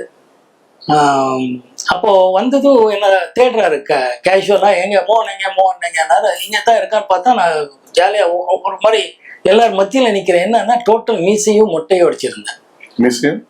மொட்டை தலை ஷேவ் பண்ணி மீசி எடுத்திருந்தேன். அந்த கிடைக்க போகும் தெலுங்குல ஒரு சீன்ல கழுதை மேல கூட்டிட்டு போகும்போது தலையில ஷேவ் பண்ணி, அதுதான் அந்த படத்தோட பினிஷிங் ஷாட்டா எடுத்து அனுப்பிச்சிட்டாரு. நான் வந்துட்டேன். இப்பதான் பார்த்து கோச்சிட்டு அண்ணா பின்னா திட்டுறாரு. எவன்டா இதெல்லாம் ஷேர் பண்ண சொன்னோம். நான் வந்து நோ சார், பாப்பு சார், கிழக்கிய பூங்குறை சார், தெலுங்கு சார், தூர்ப்பு வெள்ளை சார் சார் அப்படிலாம் சொல்கிறேன். அதெல்லாம் இருக்கட்டும். முன்ன அப்படி இல்லை சார், த டாங்கி சீன் சார்ன்ற. இப்போ தான் நான் இத்தனை நாளாக பிளான் பண்ணி படம் பண்ணோன்னு பிளான் பண்ணால் இப்போ அப்படின்னு ஒரு கேட்ட வார்த்தையிலெல்லாம் திட்டி முடி வரணுமே சார், என்ன அப்படியே அப்படி இப்படி சுற்றி சுற்றி நடந்துட்டோம்னு சொன்னார். கொஞ்சம் போஸ்ட்போன் பண்ணணும், இந்த படம் அப்புறமா பண்ணுறேன் நான், அந்த பேர் முடி வாழட்டும், அதுக்கப்புறம் ஷூட் பண்ணலாம்டா, இப்போ படம் பண்ண வேண்டாம், நிறுத்தி போஸ்ட்போன் பண்ணார். அந்த டைமில் Padmini Kolhapuri was suppose to do சரிதாஸ் role. Everything was fixed. Arangannan தான் மரோச்சரித்ரா பண்ண ப்ரொடியூசர் தான் தமிழையும் எடுக்கிறதா இருந்துச்சு. அந்த போஸ்ட்போன் பண்ண டைமில் ஒரு 6 மாதத்துக்கு வரலும் முடியெல்லாம் கரெக்டாக வளரணுன்ற டைமில் ஒரிஜினல் மரோச்சரித்ரா தெலுங்கு வெர்ஷனை released in Tamil Nadu and it was a super duper hit. அதனால இப்போ எடுக்க வேண்டாம், கொஞ்ச நாள் ஆகட்டும் அப்படின்னு சொல்லும்போது தான் அவங்க சொல்லி தான் நெஞ்சத்தை கீழாத ஹீரோக்காக மகேந்திரன் சார் தேடிட்டு இருக்காருன்னு அனந்த் சாருக்கு நியூஸ் போய், அனந்த் இந்த மாதிரி நம்ம பண்ண வேண்டிய ஒரு பையன் இப்போ ஒரிஜினல் மரோச்சரித்ரா ரிலீஸ் ஆனதுனால பண்ண மாட்டோம், இப்போ வேணும்னா யூஸ் பண்ணுங்க, நாடகம் இதெல்லாம் பண்ணியிருக்காங்க அப்படின்னு சொல்லி என்னை பற்றி சொன்னதாகவும் அப்படி என்னை பார்த்து கூப்பிட்டதாக நெஞ்சத்தை கீழாத வந்து அந்த டைம்ல இருந்து கிட்ட சிந்து பைரவி, அக்னி சாட்சி வரைக்கும் படங்கள் கேட்பார், கேட்டிருக்கிறது உண்மை. பட் அன்ஃபார்ச்சுனேட்லி பயணங்கள் முடியுது அந்த டைம்ல எல்லாம் நான் ஓவர் பிஸி ஆகும்போது அவர் கூப்பிடுற நாட்கள் அவ்வளோ நாட்கள் என்னால் கொடுக்க முடியல. ஒவ்வொரு தடவையும் போகும்போது சாரி சார், தப்பா நினைக்காதீங்க சார், அந்த புது டைரக்டர் அந்த புது ப்ரொடியூசர் கால் ஷீட் கொடுத்துருக்கேன்னா கடைசியில் நீ என்னைக்கு இருந்தால் நீ ஆர் மை ஆக்டர் கோ அப்படின்னு சொல்லி ஆசீர்வாதம் பண்ணி அனுப்புவார். இந்த படம் பேர் என்ன? எந்த படம்? மறுச்சரித்திர தமிழ்ல வைக்கிறதா இந்த படம் பேர்? அலைகள் எழுதிய கவிதை. சார், நீங்க ஒரு பக்கம் பிஸியான ஹீரோ, பேரலி கெஸ்ட் ரோல்ஸ் நிறைய பண்ணிருக்கும் போது ராகவேந்திர படத்துல கெஸ்ட் ரோல் பண்ணதுக்கான ரீசன் ரஜினி சாரோட 100வது படம்ன்றதுனாலயா இல்ல நீங்க பேசிக்கலி ராகவேந்திர பக்தர்ன்றதுனால? முதல் காரணம் ராகவேந்திர சுவாமி பக்தன். 2வது படம் எஸ்பி முத்துராமன் சாரும் அந்த யூனிட்டும் கவிதாலயங்கிறதும் அப்கோர்ஸ் சூப்பர் ஸ்டார் ரஜினி சாரோட நடிக்கணுங்கிறது இருக்கு. பட் முதல் காரணம் ராகவேந்திர சுவாமி பக்தன். நான் முதல்ல இந்த இண்டஸ்ட்ரி வர்றதுக்கு முன்னாடி நான் ராகவேந்திர சுவாமி கும்பிட்டு பழக்கம். அதனால அவர் பத்தி ஒரு படம் எடுக்கிறாருன்னா அந்த படத்துல என்ன நானும் ஒரு சீனாவது வரணுன்றது என்னோட ஆசை. அந்த ஆசைக்காக அந்த வாய்ப்பு கொடுத்ததுக்கு நன்றி சார். அதாவது ப்ரொடியூசர்லேயே ஒரு ஸ்ட்ரிக்ட் ஆஃபீஸர்னு சிஸ்டமேட்டிக் ஆஃபீஸர்னு சொன்னா கே பாலாஜி சார். அவர் கூட நீங்க நிறைய படங்கள் டிராவல் பண்ணிருக்கீங்க. அந்த அவரை சந்திச்ச அந்த சுவாரஸ்யமான அனுபவங்கள். One of the best producers I have seen in சோக். அவர் அவ்வளோ ஒரு இப்போ என்ன கார்பரேட் ஆஃபீஸ்ன்னு சொல்றீங்களோ அந்த மாதிரி அவரோட நிர்வாகம் இருந்துச்சு, அவங்களோட ஆஃபீஸ் இருந்துச்சு. ஷூட்டிங் ஆகட்டும், பிளான் பண்ணுறதாகட்டும், இத்தனை சீன்ஸ் இந்த லொக்கேஷன் இப்போ முடியணும், இப்போ டப்பிங் ஆரம்பிக்கணும், இப்போ ரீ ரெக்கார்டிங், இப்போ ரிலீஸ்ன்னு சொல்லி ஒவ்வொரு வருஷமும் அந்த ஜனவரி 26 ஒரு படம் ரிலீஸ் பண்ணுவார். அந்த காலத்தில் சிவாஜி சார்லேருந்து எல்லா படமும் அப்படித்தான் பண்ணுவார். கமல், ரஜினி சார் எல்லாரையும் வச்சு நிறைய படம் பண்ணியிருக்கார் சார். அந்த வரிசையில் பிளான் பண்ணும்போது அவரோட அந்த ஒர்க்கிங் ஸ்டைல் என்ன, இந்த டைம் இது முடிக்கணும், அதுக்கு என்ன பண்ணும் அதுதான் கேட்பார். தவிர கொடுத்துட்டு ஏன் முடியல, ஏன் ஷூட்டிங் போஸ்ட்போன் பண்ணிட்டு இருக்கீங்க ஏன்றதுக்கு வாய்ப்பே இல்லை. மழை வந்தா அன்னைக்கு ஷூட்டிங் எடுக்கணும், அப்போ ஷிஃப்ட் பண்ணி இங்கே போய் இந்த இன்டீரியர் ஒர்க் அந்த இன்னொரு நாளைக்கு பிளான் பண்ணி முடிங்க. Such a meticulous. ஏன்னா அது அவரோட ஒரு ப்ரொடக்ஷன் மேனேஜராக வளர்ந்து வந்த ஒரு பெரிய ப்ரொடியூசர் ஆக்டர்ன்றதுனால அவருக்கு அந்த விஷயம் தெரியும்.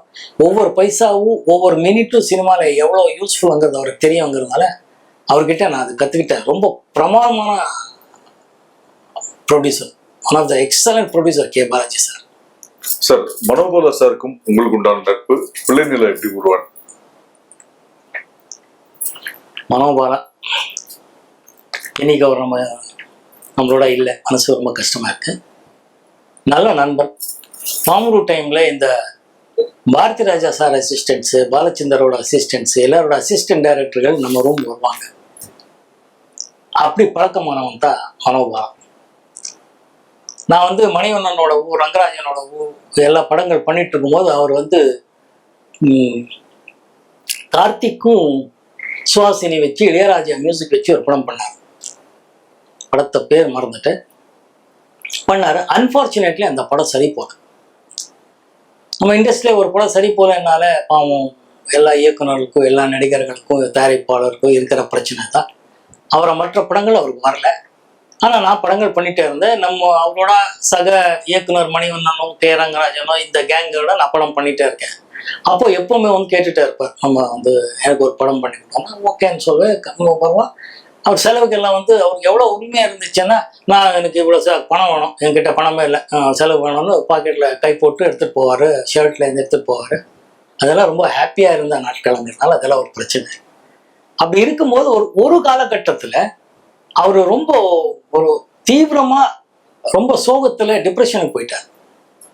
அந்த டைமில் தான் எனக்கு ஓவராக ஒரு நிகழ்ச்சி நடந்தது. அதுக்கப்புறம் தான் நான் வந்து நெக்ஸ்ட் டே ஷூட்டிங்கில் கலைமணி சார் எல்லாம் அப்போ எல்லாம் ஷூட்டிங் ஸ்பாட்டுக்கே காட்சி கேட்க வருவாங்க, ஷூட்டிங் ஸ்பாட்லேயே கதை சொல்ல வருவாங்க எல்லாமே. அது வேற காலத்தின் கட்டாயம்.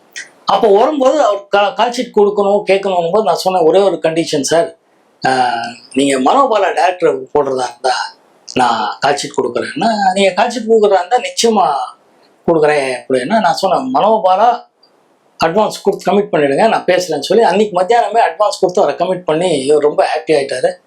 அப்போ நைட்டாக படம் பண்ணணும், நைட்டாக நான் தான் ஷூட்டிங் என்னால் நடிக்க முடியும். அப்போதைக்கு இமீடியட்டாக கொடுக்கணும்னா ஒரு கதையை உருவாக்கும் போது 2 கதை சொன்னார். அதில் தான் உருவாகின படம் பிள்ளை நிலா. கலைமணி சார் கதை திரைக்கதை வசனமும், மனோபாலா இயக்கம், இளையராஜா சார் மியூசிக்கு, லெனின் சார் எடிட்டர் நினைக்கிறேன். பிரமாதமான இருந்த கதை திரைக்கதையினால மக்கள் ஆதரவுனால சூப்பர் ஹிட் ஆச்சு. அன்னிலிருந்து மனோபாலாவோட வாழ்க்கையில ஒரு மாதிரி திருப்பு முனையா அமைஞ்சது. நல்ல படங்கள் பண்ணார். அதுக்கப்புறம் நிறைய படங்கள் பண்ணார், நடிகராக இருந்தார். இப்போ இந்த ஹரா படத்தையும் நடிச்சிருக்கிறார். அன்பார்ச்சுனேட்லி அவர் நம்மளோட இல்லை, அவ்வளவுதான்.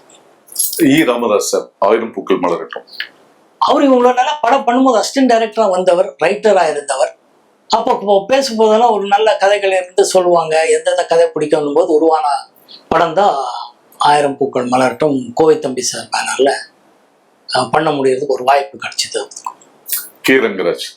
கே ரங்கராஜன் நான் என்னோட முதல் காம்பினேஷன் வந்து நெஞ்சம் இல்லாம நீ என்ன, திலக் அவங்க ப்ரொடியூசர்ஸ் அவங்க சைடு, சங்கர் கணேஷ் சார் மியூசிக்கு, நானும் ராதா பூர்ணிமா இவங்களெல்லாம் நடித்தோம்.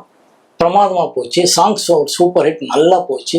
அதுக்கப்புறம் உருவான படத்தை செல்வராஜ் அவர் கதை திரைக்கதை வசனத்தில் மதர்லேண்ட் பிக்சர்ஸ் கோவை தம்பி சார் ப்ரொடியூஸ் பண்ணார், இளையராஜா சார் மியூசிக்கு, புதிய கீதம் ரொம்ப நல்லா போச்சு. வல்லபன் அவருக்கு நம்ம கதா இலக்கில் இருந்த மிகப்பெரிய ரைட்டர், கோவை தம்பி சாருக்கு வலதுகையாக இருந்தவர், ரங்கராஜன் சாருக்கும் ஒரு வலதுகையாக இருந்தவர். அதுக்கப்புறம் பாடுநிலாவை பண்ணேன், அதுக்கும் வல்லபன் இவங்களெல்லாம் ரொம்ப ஹெல்ப் பண்ணாங்க. புதிய கீதம் வந்து ஆர் செல்வராஜ் எழுதின கதை திரைக்கதை வசனம், ரொம்ப பிரமாதமான கதை திரைக்கதை அமைஞ்சு படமாக உருவானது. அதுக்கு வந்து பாடுநிலாவே அகைன் இளையராஜா சார் காம்பினேஷன்ல படம் பண்ண, அதுக்கு ஒரு வாய்ப்பு கிடைச்சது. உங்களோட முதல் 500வது நாள் படம் ஆர் சுந்தரராஜனுக்கு முதல் படம், அந்த காம்பினேஷன் பல சக்சஸ் கொடுத்துருக்கு. சுந்தரராஜன் சார் பத்தி. ஆர் சுந்தரராஜன் சார் வந்து சூப்பர் ஃபீல் பண்ணக்கூடிய ஒரு ரைட்டர் டைரக்டர். அவர் வந்து இப்போ என்ன யோசிக்கிறாருங்கிறத விட ஒரு மென்மையா எவ்வளவு விஷயத்த எவ்வளவு சுருக்கமா சொல்லக்கூடிய திறமைசாலி. அவர் எவ்வளவு சுருக்கமான ஒரு சீன்லயே 2 சீன்லயே கதையோட கருவை அப்படியே கரெக்டா சொல்லக்கூடிய, இல்லை கனெக்ட் பண்ணக்கூடிய ஒரு திறமைசாலி. அண்ட் எக்ஸ்ட்ரானரி மியூசிக் சென்ஸ் இருக்கு அவர்கிட்ட. இளையராஜா சார் அவர் காம்பினேஷன்ல அவ்வளோ சூப்பர் ஹிட் பாடல்கள் கொடுத்திருக்காரு. தேவா சாரோடவும் காம்பினேஷன்ல சூப்பர் ஹிட் பாடல்கள் கொடுத்திருக்காரு. பயணங்கள் முடியுது இல்லை, முதல்ல வந்து என்கிட்ட கதை சொல்லி பண்ணும்போது இளையராஜா சார் மியூசிக் முன்னாடியே அவர் வந்து என்கிட்ட கதை சொன்னார். நான் ரொம்ப கிழிஞ்சல்கள் படம் அப்போ நான் நடிச்சிட்டு இருந்தேன். அதுக்கப்புறம் அவர் நான் நடிக்கிறதா இருக்கு. அப்புறமா வந்து அவர் இளையராஜா சார் மியூசிக் எல்லாம் பண்ணதுக்கு அப்புறம் பார்த்தா எனக்கு முதல்ல வேற நடிக்கிறார், வேற நடிக்கிறாரு, வேற ஒரு நடிகர் நடிக்கிறாரு, வேற புது பையன் நடிக்கிறாரு, நிறைய ஆப்ஷன்ஸ் வந்துட்டு இருக்குன்னு எனக்கு தகவல் கொடுப்பாங்க. நான் ஆண்டவனோட செயலுங்கிறதுல இருப்பேன். அப்புறம் பார்த்தா என்னையே நடிக்க கூப்பிட்டாங்க. அது எனக்கு வந்த பெரிய வாய்ப்பு, எக்ஸ்ட்ரானரி. அதுக்கப்புறம் தான் நான் கேள்விப்பட்டது, எனக்கு தெரியாது, சுதாகர் நடிச்சு கேலி சித்திரங்கள்ங்கிற ஒரு படம் வந்து கதை திரைக்கதை வசனம் ஆர் சுந்தரராஜன் அவர்கள், இதே கதை பாலுங்கிறவர் இயக்க வேண்டிய ஒரு படம். அன்பார்ச்சுனேட்லி படம் நின்று போய் ஏதோ பிரச்சனை நின்று போச்சுன்னாங்க. அதுக்கப்புறம் இவரே எழுதி கொஞ்சம் கரெக்ட் பண்ணி இந்த படத்தை நானே டைரக்ட் பண்ணுறேன்னு சொல்லும்போது கோவை தம்பி, அரங்கநாயகம் சார் இவங்களெல்லாம் சேர்ந்து படம் ப்ரொடியூஸ் பண்ணாங்கன்னுட்டு எக்ஸ்ட்ரானரி ஃபிலிம். அது இன்னைக்கு பார்த்தாலும் அவ்வளோ ஃப்ரெஷ்ஷாக இருக்கும். ஒரு ஒரு மிடில் கிளாஸ் பசங்களோட கதைகள், அங்கே அவங்களுக்குள்ள நடக்கிற ஒரு லவ் மேட்டர் ஆகட்டும், அதுக்கப்புறம் அந்த எமோஷன் எப்படி கொண்டு போறதுன்றதெல்லாம் சூப்பராக பண்ணியிருக்காரு. அவர் எல்லா கதையும் எல்லா படங்களும் அப்படித்தான் ஒரு மென்மையா எப்படி கரெக்டா சொல்லி ஆடியன்ஸை ரீச் பண்ண வைக்கிறோங்கிறது கோல் அடிச்ச டைரக்டர் ஆர் சுந்தரராஜன். சார் 82 ஜனவரி 26ல வாழ்வே மாயம், பிப்ரவரி 26 82ல பயணங்கள் முடியுது இல்லையா? 2 படத்துலயுமே ஹீரோவுக்கு கேன்சர், 2 படத்துலயும் எல்லா பாட்டுமே ஹிட். இது எப்படி நீங்க பாத்தீங்க? 2 ஹீரோக்களுக்கு படத்துல கேன்சர், பட் 2 ப்ரொடியூசர்ஸும் ஹாப்பி, மக்களும் ஹாப்பி. இல்ல நம்ம வரும்போதே மிகப்பெரிய பேனரா இருந்த கே பாலாஜி சார், லெஜெண்டரி உலகநாயகன் கமல் சாரும், ஸ்ரீதேவி, ஸ்ரீபிரியா இவங்க காம்பினேஷன்ல வாழ்வே மாயம். அப்கோர்ஸ் கங்கைபுரம் சார் மியூசிக் நினைக்கிறதுக்கு, ஆனா எல்லா பாடல்களும் ஹிட்டு. அது அவர் வழக்கமா ரிலீஸ் பண்ணக்கூடிய டேட்ல அவர் தான் ரிலீஸ் பண்ணணும், கே பாலாஜி சார்.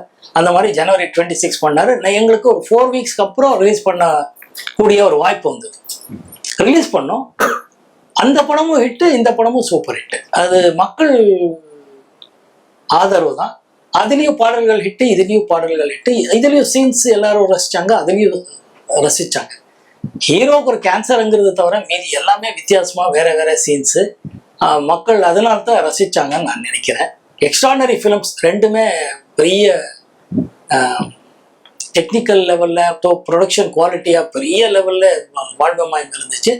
இது எவ்வளவு தேவையோ அவ்வளோ கரெக்டா ஆர் சுந்தரராஜன் அவர்கள் கரெக்டா பண்ணி வச்சிருந்தார். கோவை தம்பி எவ்வளவு செலவோ அவ்வளவு கரெக்டா பண்ணியிருந்தார் சார். அதாவது முதல் முறையா எம்எஸ்வி சாரும் இளையராஜாவும் சேர்ந்து பண்ண படம், உங்க சக்சஸ் காம்பினேஷன் சுந்தரராஜன் நீங்க, அது எப்படி அமைஞ்சது? அதுக்கு ஏவிஎம் சாருக்கு தான் நன்றி சொல்லணும். அவர் எம்எஸ்விக்காக ஒரு படம் பண்ணணும்னு சொல்லி, இளையராஜா சார் காம்பினேஷன்ல படம் பண்ணலாம்னு சொல்லி, ஆர் சுந்தரராஜன் காம்பினேஷன்ல எனக்கு அந்த ஒரு ப்ராஜெக்ட் நல்ல திறன் கதவு. இன்னைக்கு வரைக்கும் எல்லாரும் அந்த படத்தை பத்தியும் சாங்ஸ் பத்தியும் சீன்ஸ் பத்தியும் பேசுறாங்க. அதுக்கு முழு காரணம் ஆர் சுந்தரராஜன் அவர்கள் தான். அந்த அவரோட இயக்கத்துல இருக்கிற ஒரு ஸ்பெஷாலிட்டி அதுதான். He just comes out of certain ideas and அதை எப்படி கொண்டு போய் ஆடியன்ஸ் கிட்ட சேர்க்கணுங்கிறது அவருக்கு தெரிஞ்ச ஒரு வித்தை. அது அந்த ஒரு extraordinary success. MSV Ilaiyaraaja sir பண்ண முதல் படத்துல, காம்பினேஷன்ல பண்ண முதல் படத்துல நான் இருக்கேங்கிறது எனக்கு ரொம்ப பெருமை, கர்வமா இருக்கும். மணிவண்ணன் சார் கூட பல சக்சஸ்ஃபுல், அவர் கூட இந்த டிராவல். மணிவண்ணன் மாதிரி ஒரு டேலண்டட் டைரக்டர் அறிமுகப்படுத்துறதுக்கு எனக்கு ஒரு வாய்ப்பு கிடைச்சதுக்கு நான் இறைவனுக்கு தான் நன்றி சொல்லணும். அவர் இதே பாரதி ராஜா சார் படத்துல இருந்து ஒர்க் பண்ணி அவர் இண்டிபெண்டன்ட் டைரக்டர் ஆகணும் போது இதே பாம் குரூப் மீட் பண்ற பழக்கங்கள்னு சொன்னேன். நான் நடிகராகவும் இவங்களெல்லாம் பட்டிங் டைரக்டர்ஸா மீட் பண்ற ஒரு இடமா இருந்துச்சு. அப்போ அவருக்கு இருக்கின்ற ஒரு ஷார்ப்னஸ், ஒரு டயலாக் சொல்றதாகட்டும், ஒரு பசியில ஒரு சீன் சொல்றதாகட்டும், சீனை மாத்தி சொல்றதாகட்டும், எல்லாமே மணிவண்ணன் கட்டிக்காரன். அதுல ரொம்ப பெருமைப்படுற அளவுக்கு இருக்கும், ஷாக்கிங்கா இருக்கும். அவருக்கு சொல்ற சீன்ஸ் ஆகட்டும், எப்படி கரெக்டா பண்றாரு, பேசுறாருங்க. ஸோ அவர் படத்துல அவருக்கு கலைமணி சார் ஒரு படம் பண்ணலான்னு போது, இந்த காம்பினேஷன்ல பண்ணலான்னு போது மிகப்பெரிய வெற்றி கிடைக்கிறதுக்கு காரணமா இருந்துச்சு. அதான் கோபுரங்கள் சாயுது. அதுக்கப்புறம் பல படங்கள் பண்ணியிருக்கேன். ரொம்ப ரொம்ப நல்ல விஷயம் கேட்டு சார். கோகிலால கமலஹாசன், மூடுபடியில பிரதாப், நான் பாடும் பாடல சிவகுமார் சார், 100வது நாள் விஜயகாந்த், சத்யராஜ் சார் கூட 24 மணி நேரம், இந்த மாதிரி படங்கள் மல்டி ஸ்டார்ஸ் கூட உங்க கூட டிராவல் பண்ணிருக்காங்க. அந்த டிராவல் எப்படி இருந்தது? பிரமாதமா இருக்கேன். அப்போ அந்த மாதிரி கமல் சார் நடிக்க வரும்போது பெரிய லெஜெண்டரி ஆக்டர், பெரிய பெரிய star, very popular actor. Even Karnataka அவ்வளோ ஃபேன் ஃபாலோயிங் அவருக்கு. அப்புறம் ரஜினி சார் நான் வரும்போதே முதல்ல சொன்ன மாதிரி சூப்பர் ஸ்டார். சிவகுமார் ஐயா நான் வரும்போதே பெரிய ஸ்டாராக இருந்தவர் தான். நம்ம நடிகர் விஜயகாந்த் அவர்களாகட்டும், நம்ம சத்யராஜ் அவர்களாகட்டும் எல்லாம் நம்ம கூட வந்த நடிகர்கள் ரொம்ப பிரமாதமா, நமக்குள்ள எந்த பிரச்சனையும் எப்பவும் வந்ததே இல்லை. ஸோ சக நடிகர்களாகவும் ஒத்துழைப்பு எப்பவுமே இருந்துச்சு. யார் எந்த ரோல் பண்றோங்கிறத விட ஒரு ஃபேமிலியா தான் பழகி நடிச்சது உண்டு. அதுதான் சொல்றேன் சார். 60+ டைரக்டர்ஸ் கூட ஒர்க் பண்ணிருக்கீங்க. அதுல 23 டைரக்டர்ஸோட ஃபர்ஸ்ட் பட நாயகன் நீங்க. ஃபர்ஸ்ட் படம் டைரக்டர்ஸ் தேர்ந்தெடுக்கிறது முக்கிய காரணம் என்ன? அவங்களுக்குள்ள இருக்கிற பசியை தேடுவேன். அவங்களுக்குள்ள இருக்கிற பசியை படமாக்குறது உங்களுக்கு காட்டுற இன்ட்ரெஸ்ட்ல படம் வெற்றி அடையுங்கிற நம்பிக்கை. நான் முதல்ல சொன்ன மாதிரி படம் தான் ஒருத்தரோட சக்சஸ் ஃபெயில்யூர், படம் தான் நிர்ணயிக்கும். ஸோ அந்த கூட்டணியில நல்ல படம் கொடுத்து வெற்றி அடையணுங்கிற பசியுள்ள இயக்குனர்கள் தேடுவேன். பல தடவை சக்சஸ் ஆயிருக்கேன், ஒரு சில தடவை ஃபெயில்யூர் ஆயிருக்கேன். அதை தான் காரணம். ஸோ சினிமால பொதுவாக ஒரு அன்ரிட்டன் ரூல்ஸ் என்னன்னா, ஜெயித்ததுக்கு அப்புறம் வந்து ஒரு சக்சஸ்ஃபுல் காம்பினேஷனோட டிராவல் பண்ணுவாங்க. அப்படி இல்லாம நீங்க புதுசு புதுசா இன்வென்ட் பண்ணதுக்கும் பசி தான் முக்கிய காரணம். பசி தான். அவங்களுக்குள்ள இருக்கிற பசியை தேடுவேன். இந்த பசி இருக்கும்போது அது நல்லா சில டைம்ல ஆன் பேப்பர் ஆன் விஷுவலா வருமாங்கிறது இருக்கும். அதுல ஒரு சில பேர் தேர்ந்தெடுத்து என் அறிவுக்கு முடிஞ்ச அளவுக்கு இந்த ஃபீலிங்ல பார்ப்பேன். நிறைய தடவை சக்சஸ் ஆயிருக்கு. சார், பாரதிராஜன் சார் கூட ஒர்க் பண்ண முடியாத ஒரு வருத்தம், அவரோட ஸ்கிரிப்ட்ல தெலுங்குல ஒர்க் பண்ணதுனால ஒரு சாட்டிஸ்பாக்சன் உங்களுக்கு கிடைச்சதா? பாப்பு சார் பத்தி கொஞ்சம் சொல்லுங்க.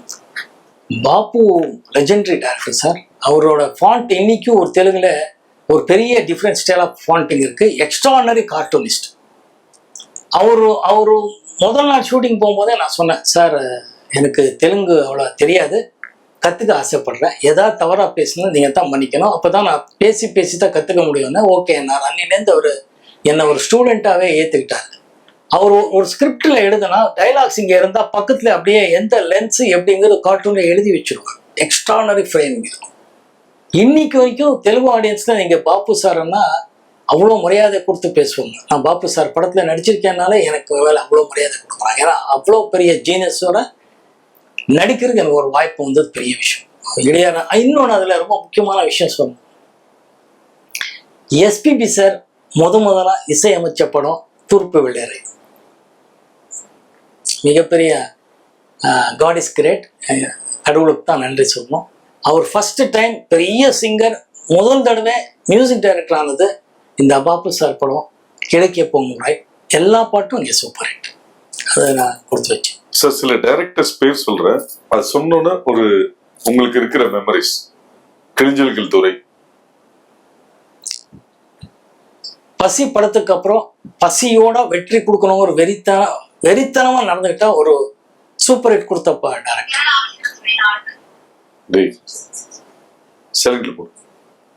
போட்டு Malayalam Sankaran Nair. Great legendary director. அவரோட ஒர்க் பண்ணதே பெரிய விஷயம். அந்த படத்தில் ஒர்க் பண்ணதுனால லெஜெண்டரி ஆக்டர் பிரேம் நசீரோட ஒர்க் பண்ணுறதுக்கும் சாரதம்மாவோட நடிக்கிறதுக்கு ஒரு வாய்ப்பு கிடைச்சிது. ரொம்ப happy. Singeetam Srinivasan. Extraordinary sense of humour. முதலேருந்து அவர் சொம்மக்குறதி சொக்கோக்குறதுங்கிற தெலுங்கு படத்துக்கு அப்புறம் இயக்கிய டியூல் ரோல் நடித்த படம் கந்தர்கோலம் வந்தாங்க. அதை அவர் தான் இயக்கினார். ஒர்க் பண்ணுறது கற்றுக்கிறதே பெரிய விஷயம். அவர் அப்படி ஒரு காமெடி, அப்படி ஒரு சென்ஸ் ஆஃப் ஹியூமர் இருக்கும். சொல்லும் போது மோன் அப்படின்னு ஆரம்பிப்பார். Extraordinary genius. So Jandhyala Telugu audience கிட்டே கேட்கணும் நீங்கள். ஜஞ்சாலான் one of the fantastic writers. இன்னைக்கு வரைக்கும் அவர் படம் ரெஃபரன்ஸ் இல்லாமல் இருக்கவே இருக்காது. அவர் படங்களில் என்னை கூப்பிட்டு என்னை நடிக்க வச்சதுக்கு நான் கடவுளுக்கு நன்றி சொல்லணும்.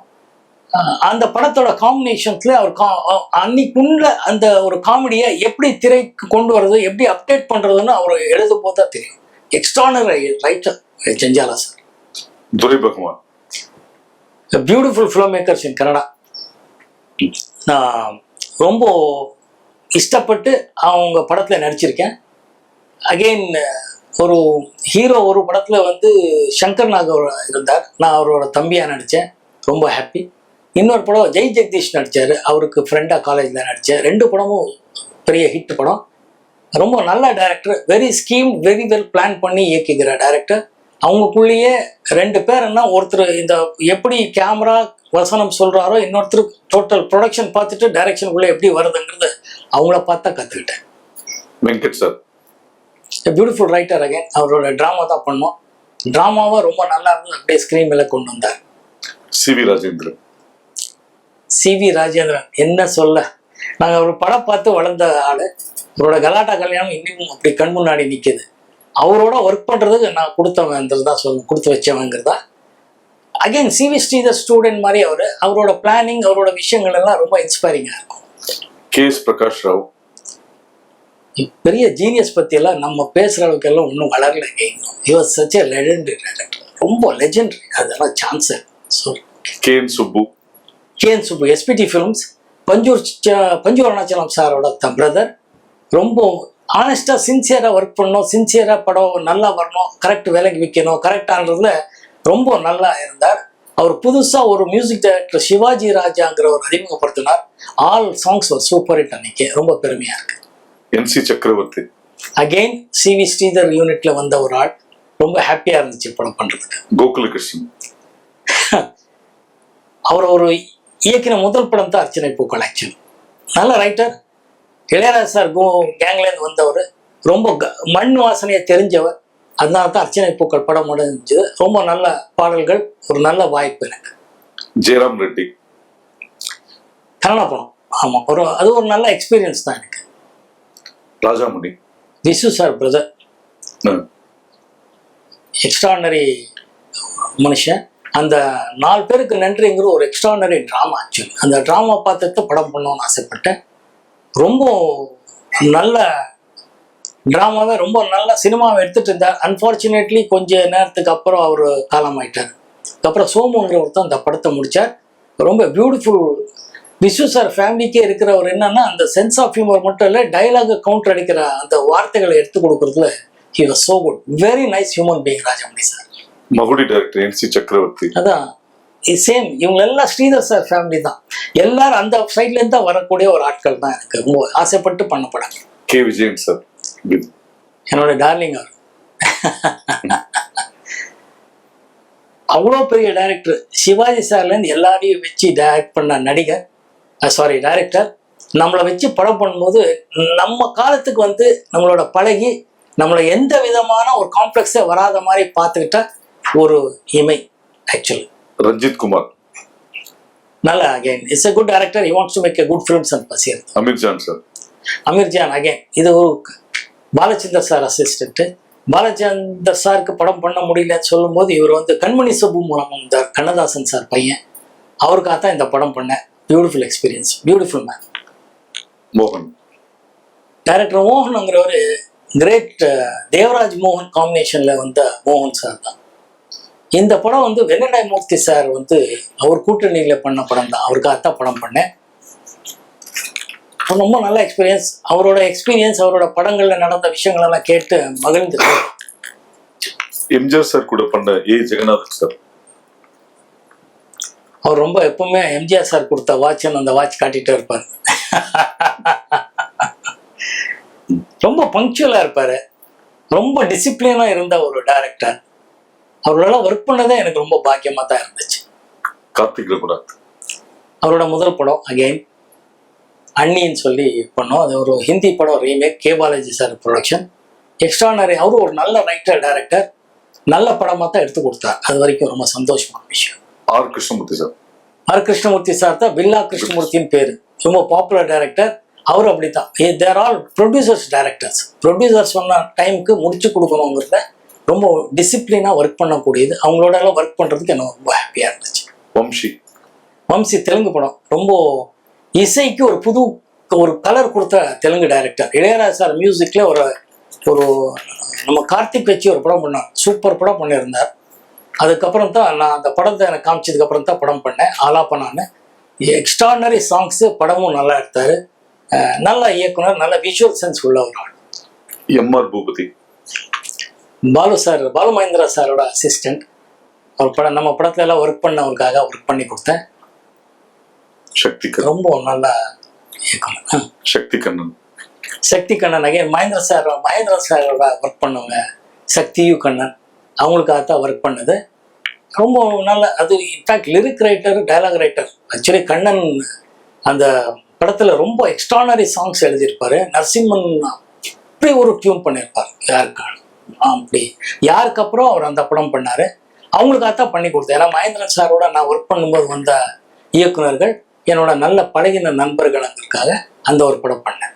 Cameraman Dinesh Babu. Extraordinary cameraman Dinesh Babu. Shots பிரிச்சு கொடுக்கறதுலேருந்து எல்லாமே ரொம்ப நிபுணருங்கிறதுக்காக அவர்கிட்ட ஒரு நல்ல டைரக்ஷன் பண்ற திறமை இருக்குங்கிறதுக்காக அவரை வந்து டைரக்டர் ஆகிறதுக்கு எனக்கு ஒரு வாய்ப்பு கிடைச்சது. ரொம்ப நல்ல டைரக்டர். ஹனிஃபா சார் இது அப்படி ஒரு மலையாளம் படம். கலைஞர் ஐயா ப்ரொடியூசர், பூம்புகார் ப்ரொடக்ஷன்ல பண்ண வேண்டியது. இவங்களெல்லாம் ஒரு நல்ல விஷயம் என்னன்னா, ஒரு படத்தை காமிச்சு அதை அப்படியே எடுக்கிறேன்னு சொல்லும்போது கரெக்டா ஒரு ரீச் ஆகக்கூடிய விஷயத்துல எப்படி கொண்டு வர முடியுங்கிறது தெரிஞ்ச ஒரு technicians. I was so happy to work with. Alagappan வழக்கம் நம்ம சுரேஷ் நதி ஆக்ட் பண்ண ஒரு சூப்பர் ஹிட் படம் பூக்களை பறிக்காது. ஆமா, அந்த படம் தான். ரொம்ப பெரிய டைரக்டர், ரொம்ப ஒரு தீவிரமா கம்பீரமா ஒரு மிலிட்ரி மேன் மாதிரி இருப்பாரு, அப்படியே பண்ணுவார். ஆனா ரொம்ப நல்ல மனசு, தோற்றம் தான் அப்படி இருப்பாரு. ஸ்டார்ட் கேமரா சொல்றது அது இதெல்லாம், ஆனா ரொம்ப இயல்பான ஒரு மனிதன். ரொம்ப பழகின நல்ல விஷயங்கள், நல்ல படங்கள். DS பாலகன், மாப்பிள்ளை சார் டைரக்டர். மதுசூதன ராவ். மாப்பிள்ளை டைரக்டர் சொல்லும் போது ஒரு விஷயத்த இங்க சொல்ல, தேவர் ஃபிலிம்ஸ் மாப்பிள்ளை ப்ரொடக்ஷன்ல தான் இது பண்ண விசு சார் படம். அவர் வந்து டைரக்ஷன் பண்ணும்போது பேசுற விஷயங்கள் பண்ணதெல்லாம் அவர் குழந்தை சொல்லி கொடுக்குற மாதிரியே சொல்லி கொடுப்பார். அது ஒரு நல்ல விஷயமா இருந்துச்சு. மாப்பிள்ளை சார் விசு சாரோட பண்ண பெரிய பியூட்டிஃபுல் அனுபவம் இருக்கு. மதுசூதன ராவ் அகெயின் இவர் லெஜெண்டரி டைரக்டர். தெலுங்குல மதுசூதன் ராவ் அவ்வளோ பெரிய டைரக்டர். அது வந்து ஒரு ஹிந்தி படத்தோட ரீமேக் பண்ணோம். நல்ல அனுபவம் தான். GM குமார் சார் ஒரு மிக சிறந்த ஒரு கதாசிரியராக வந்தவர், நல்ல எழுத்தாளர். அவரோட டைரக்ஷன் பண்ணும்போது ஃபர்ஸ்ட் சொன்னார், இப்போதான் என்ன தேவையை நான் எடுக்கிற ஆரம்பிச்சிருக்கேன் மோகன் சார். அது ரொம்ப நல்ல விஷயமா இருக்கு. வேலு பிரபாகரன் தான் கேமரா. எக்ஸ்ட்ரானரி டெக்னீஷியன் கூட்டணி அது. சார், ஸ்டில்ஸ் ரவி வந்து உங்க லைஃப்ல, உங்க கேரியர்ல முக்கியமான ஆட்கள். அவர் எடுத்த சில போட்டோஸ் காமிக்கிறேன், அதோட மெமரிஸ். அவர் சொன்னது உங்களோட ஃபர்ஸ்ட் க்ளோஸ் அப் அவர் எடுத்தேன்னு சொன்னாரு. ஆமா, கபர் பார்க்ல எடுத்தார். நானும் சுவாசினி நெஞ்சத்தை கிளாத ஷார்ட்ஸ். அந்த டே ஷார்ட்ஸ் எல்லாம் முடிச்சு அந்த லைட் வரும்போது எடுத்த ஷார்ட்ஸ் இது. அந்த அர்லி மார்னிங் ஷார்ட்ஸ் முடிக்கும் பிறகு எல்லாம் ஓடிட்டே இருந்தோம் சொன்னல, யூனிட்டா ஓடி அந்த பிட்ஸ் எல்லாம் முடியும் போது இந்த ஷார்ட் எடுத்தார். ரொம்ப beautiful short. Thank you Ravi. Legendary director Sridhar sir. தென்றல் வந்து என்னை தொடும் பாட்டோட சீன்ஸ் ரொம்ப பிடிக்கும்.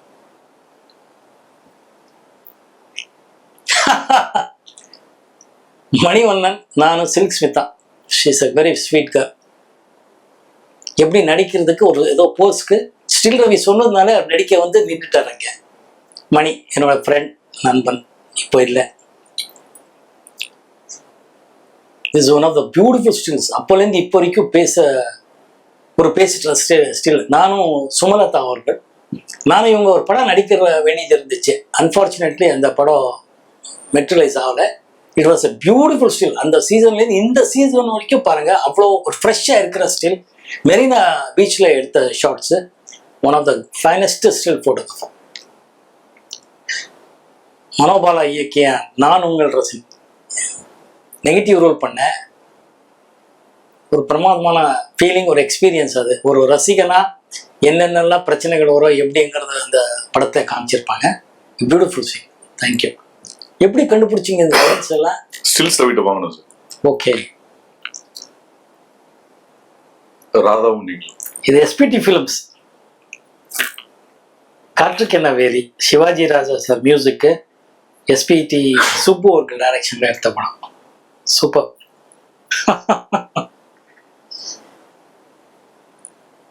நல்ல மெமரிஸ்.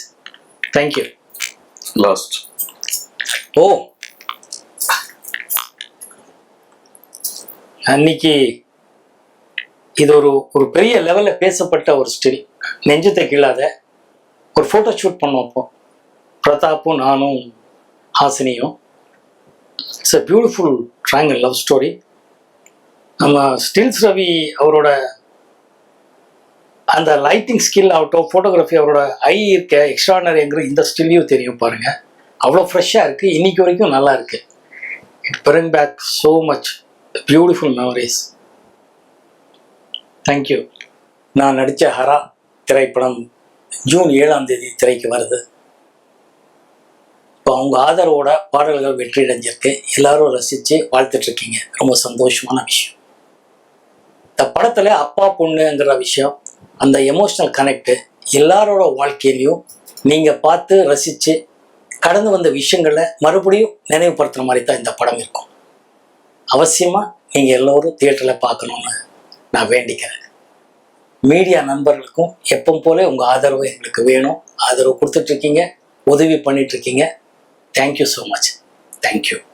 அனைவருக்கும் வணக்கம். வணக்கம். நாங்க மக்கள் இசை கலைஞர்கள் செந்தில் கணேஷ், ராஜலட்சுமி. சேனல்ல லைக் பண்ணுங்க, ஷேர் பண்ணுங்க, கமெண்ட் பண்ணுங்க, சப்ஸ்கிரைப் பண்ணிருங்க, பக்கத்துல இருக்க பெல் பட்டனை கிளிக் பண்ணிருங்க. Hi cut to cut viewers, உங்களுக்கு இந்த வீடியோ பிடிச்சிருந்தா please subscribe and like and share and comment. Hi வணக்கம், நான் பூர்ணா பேசுறேன். Don't forget to subscribe Cut to Cut. Cut to Cut viewers, if you like this video, please subscribe, comment and share.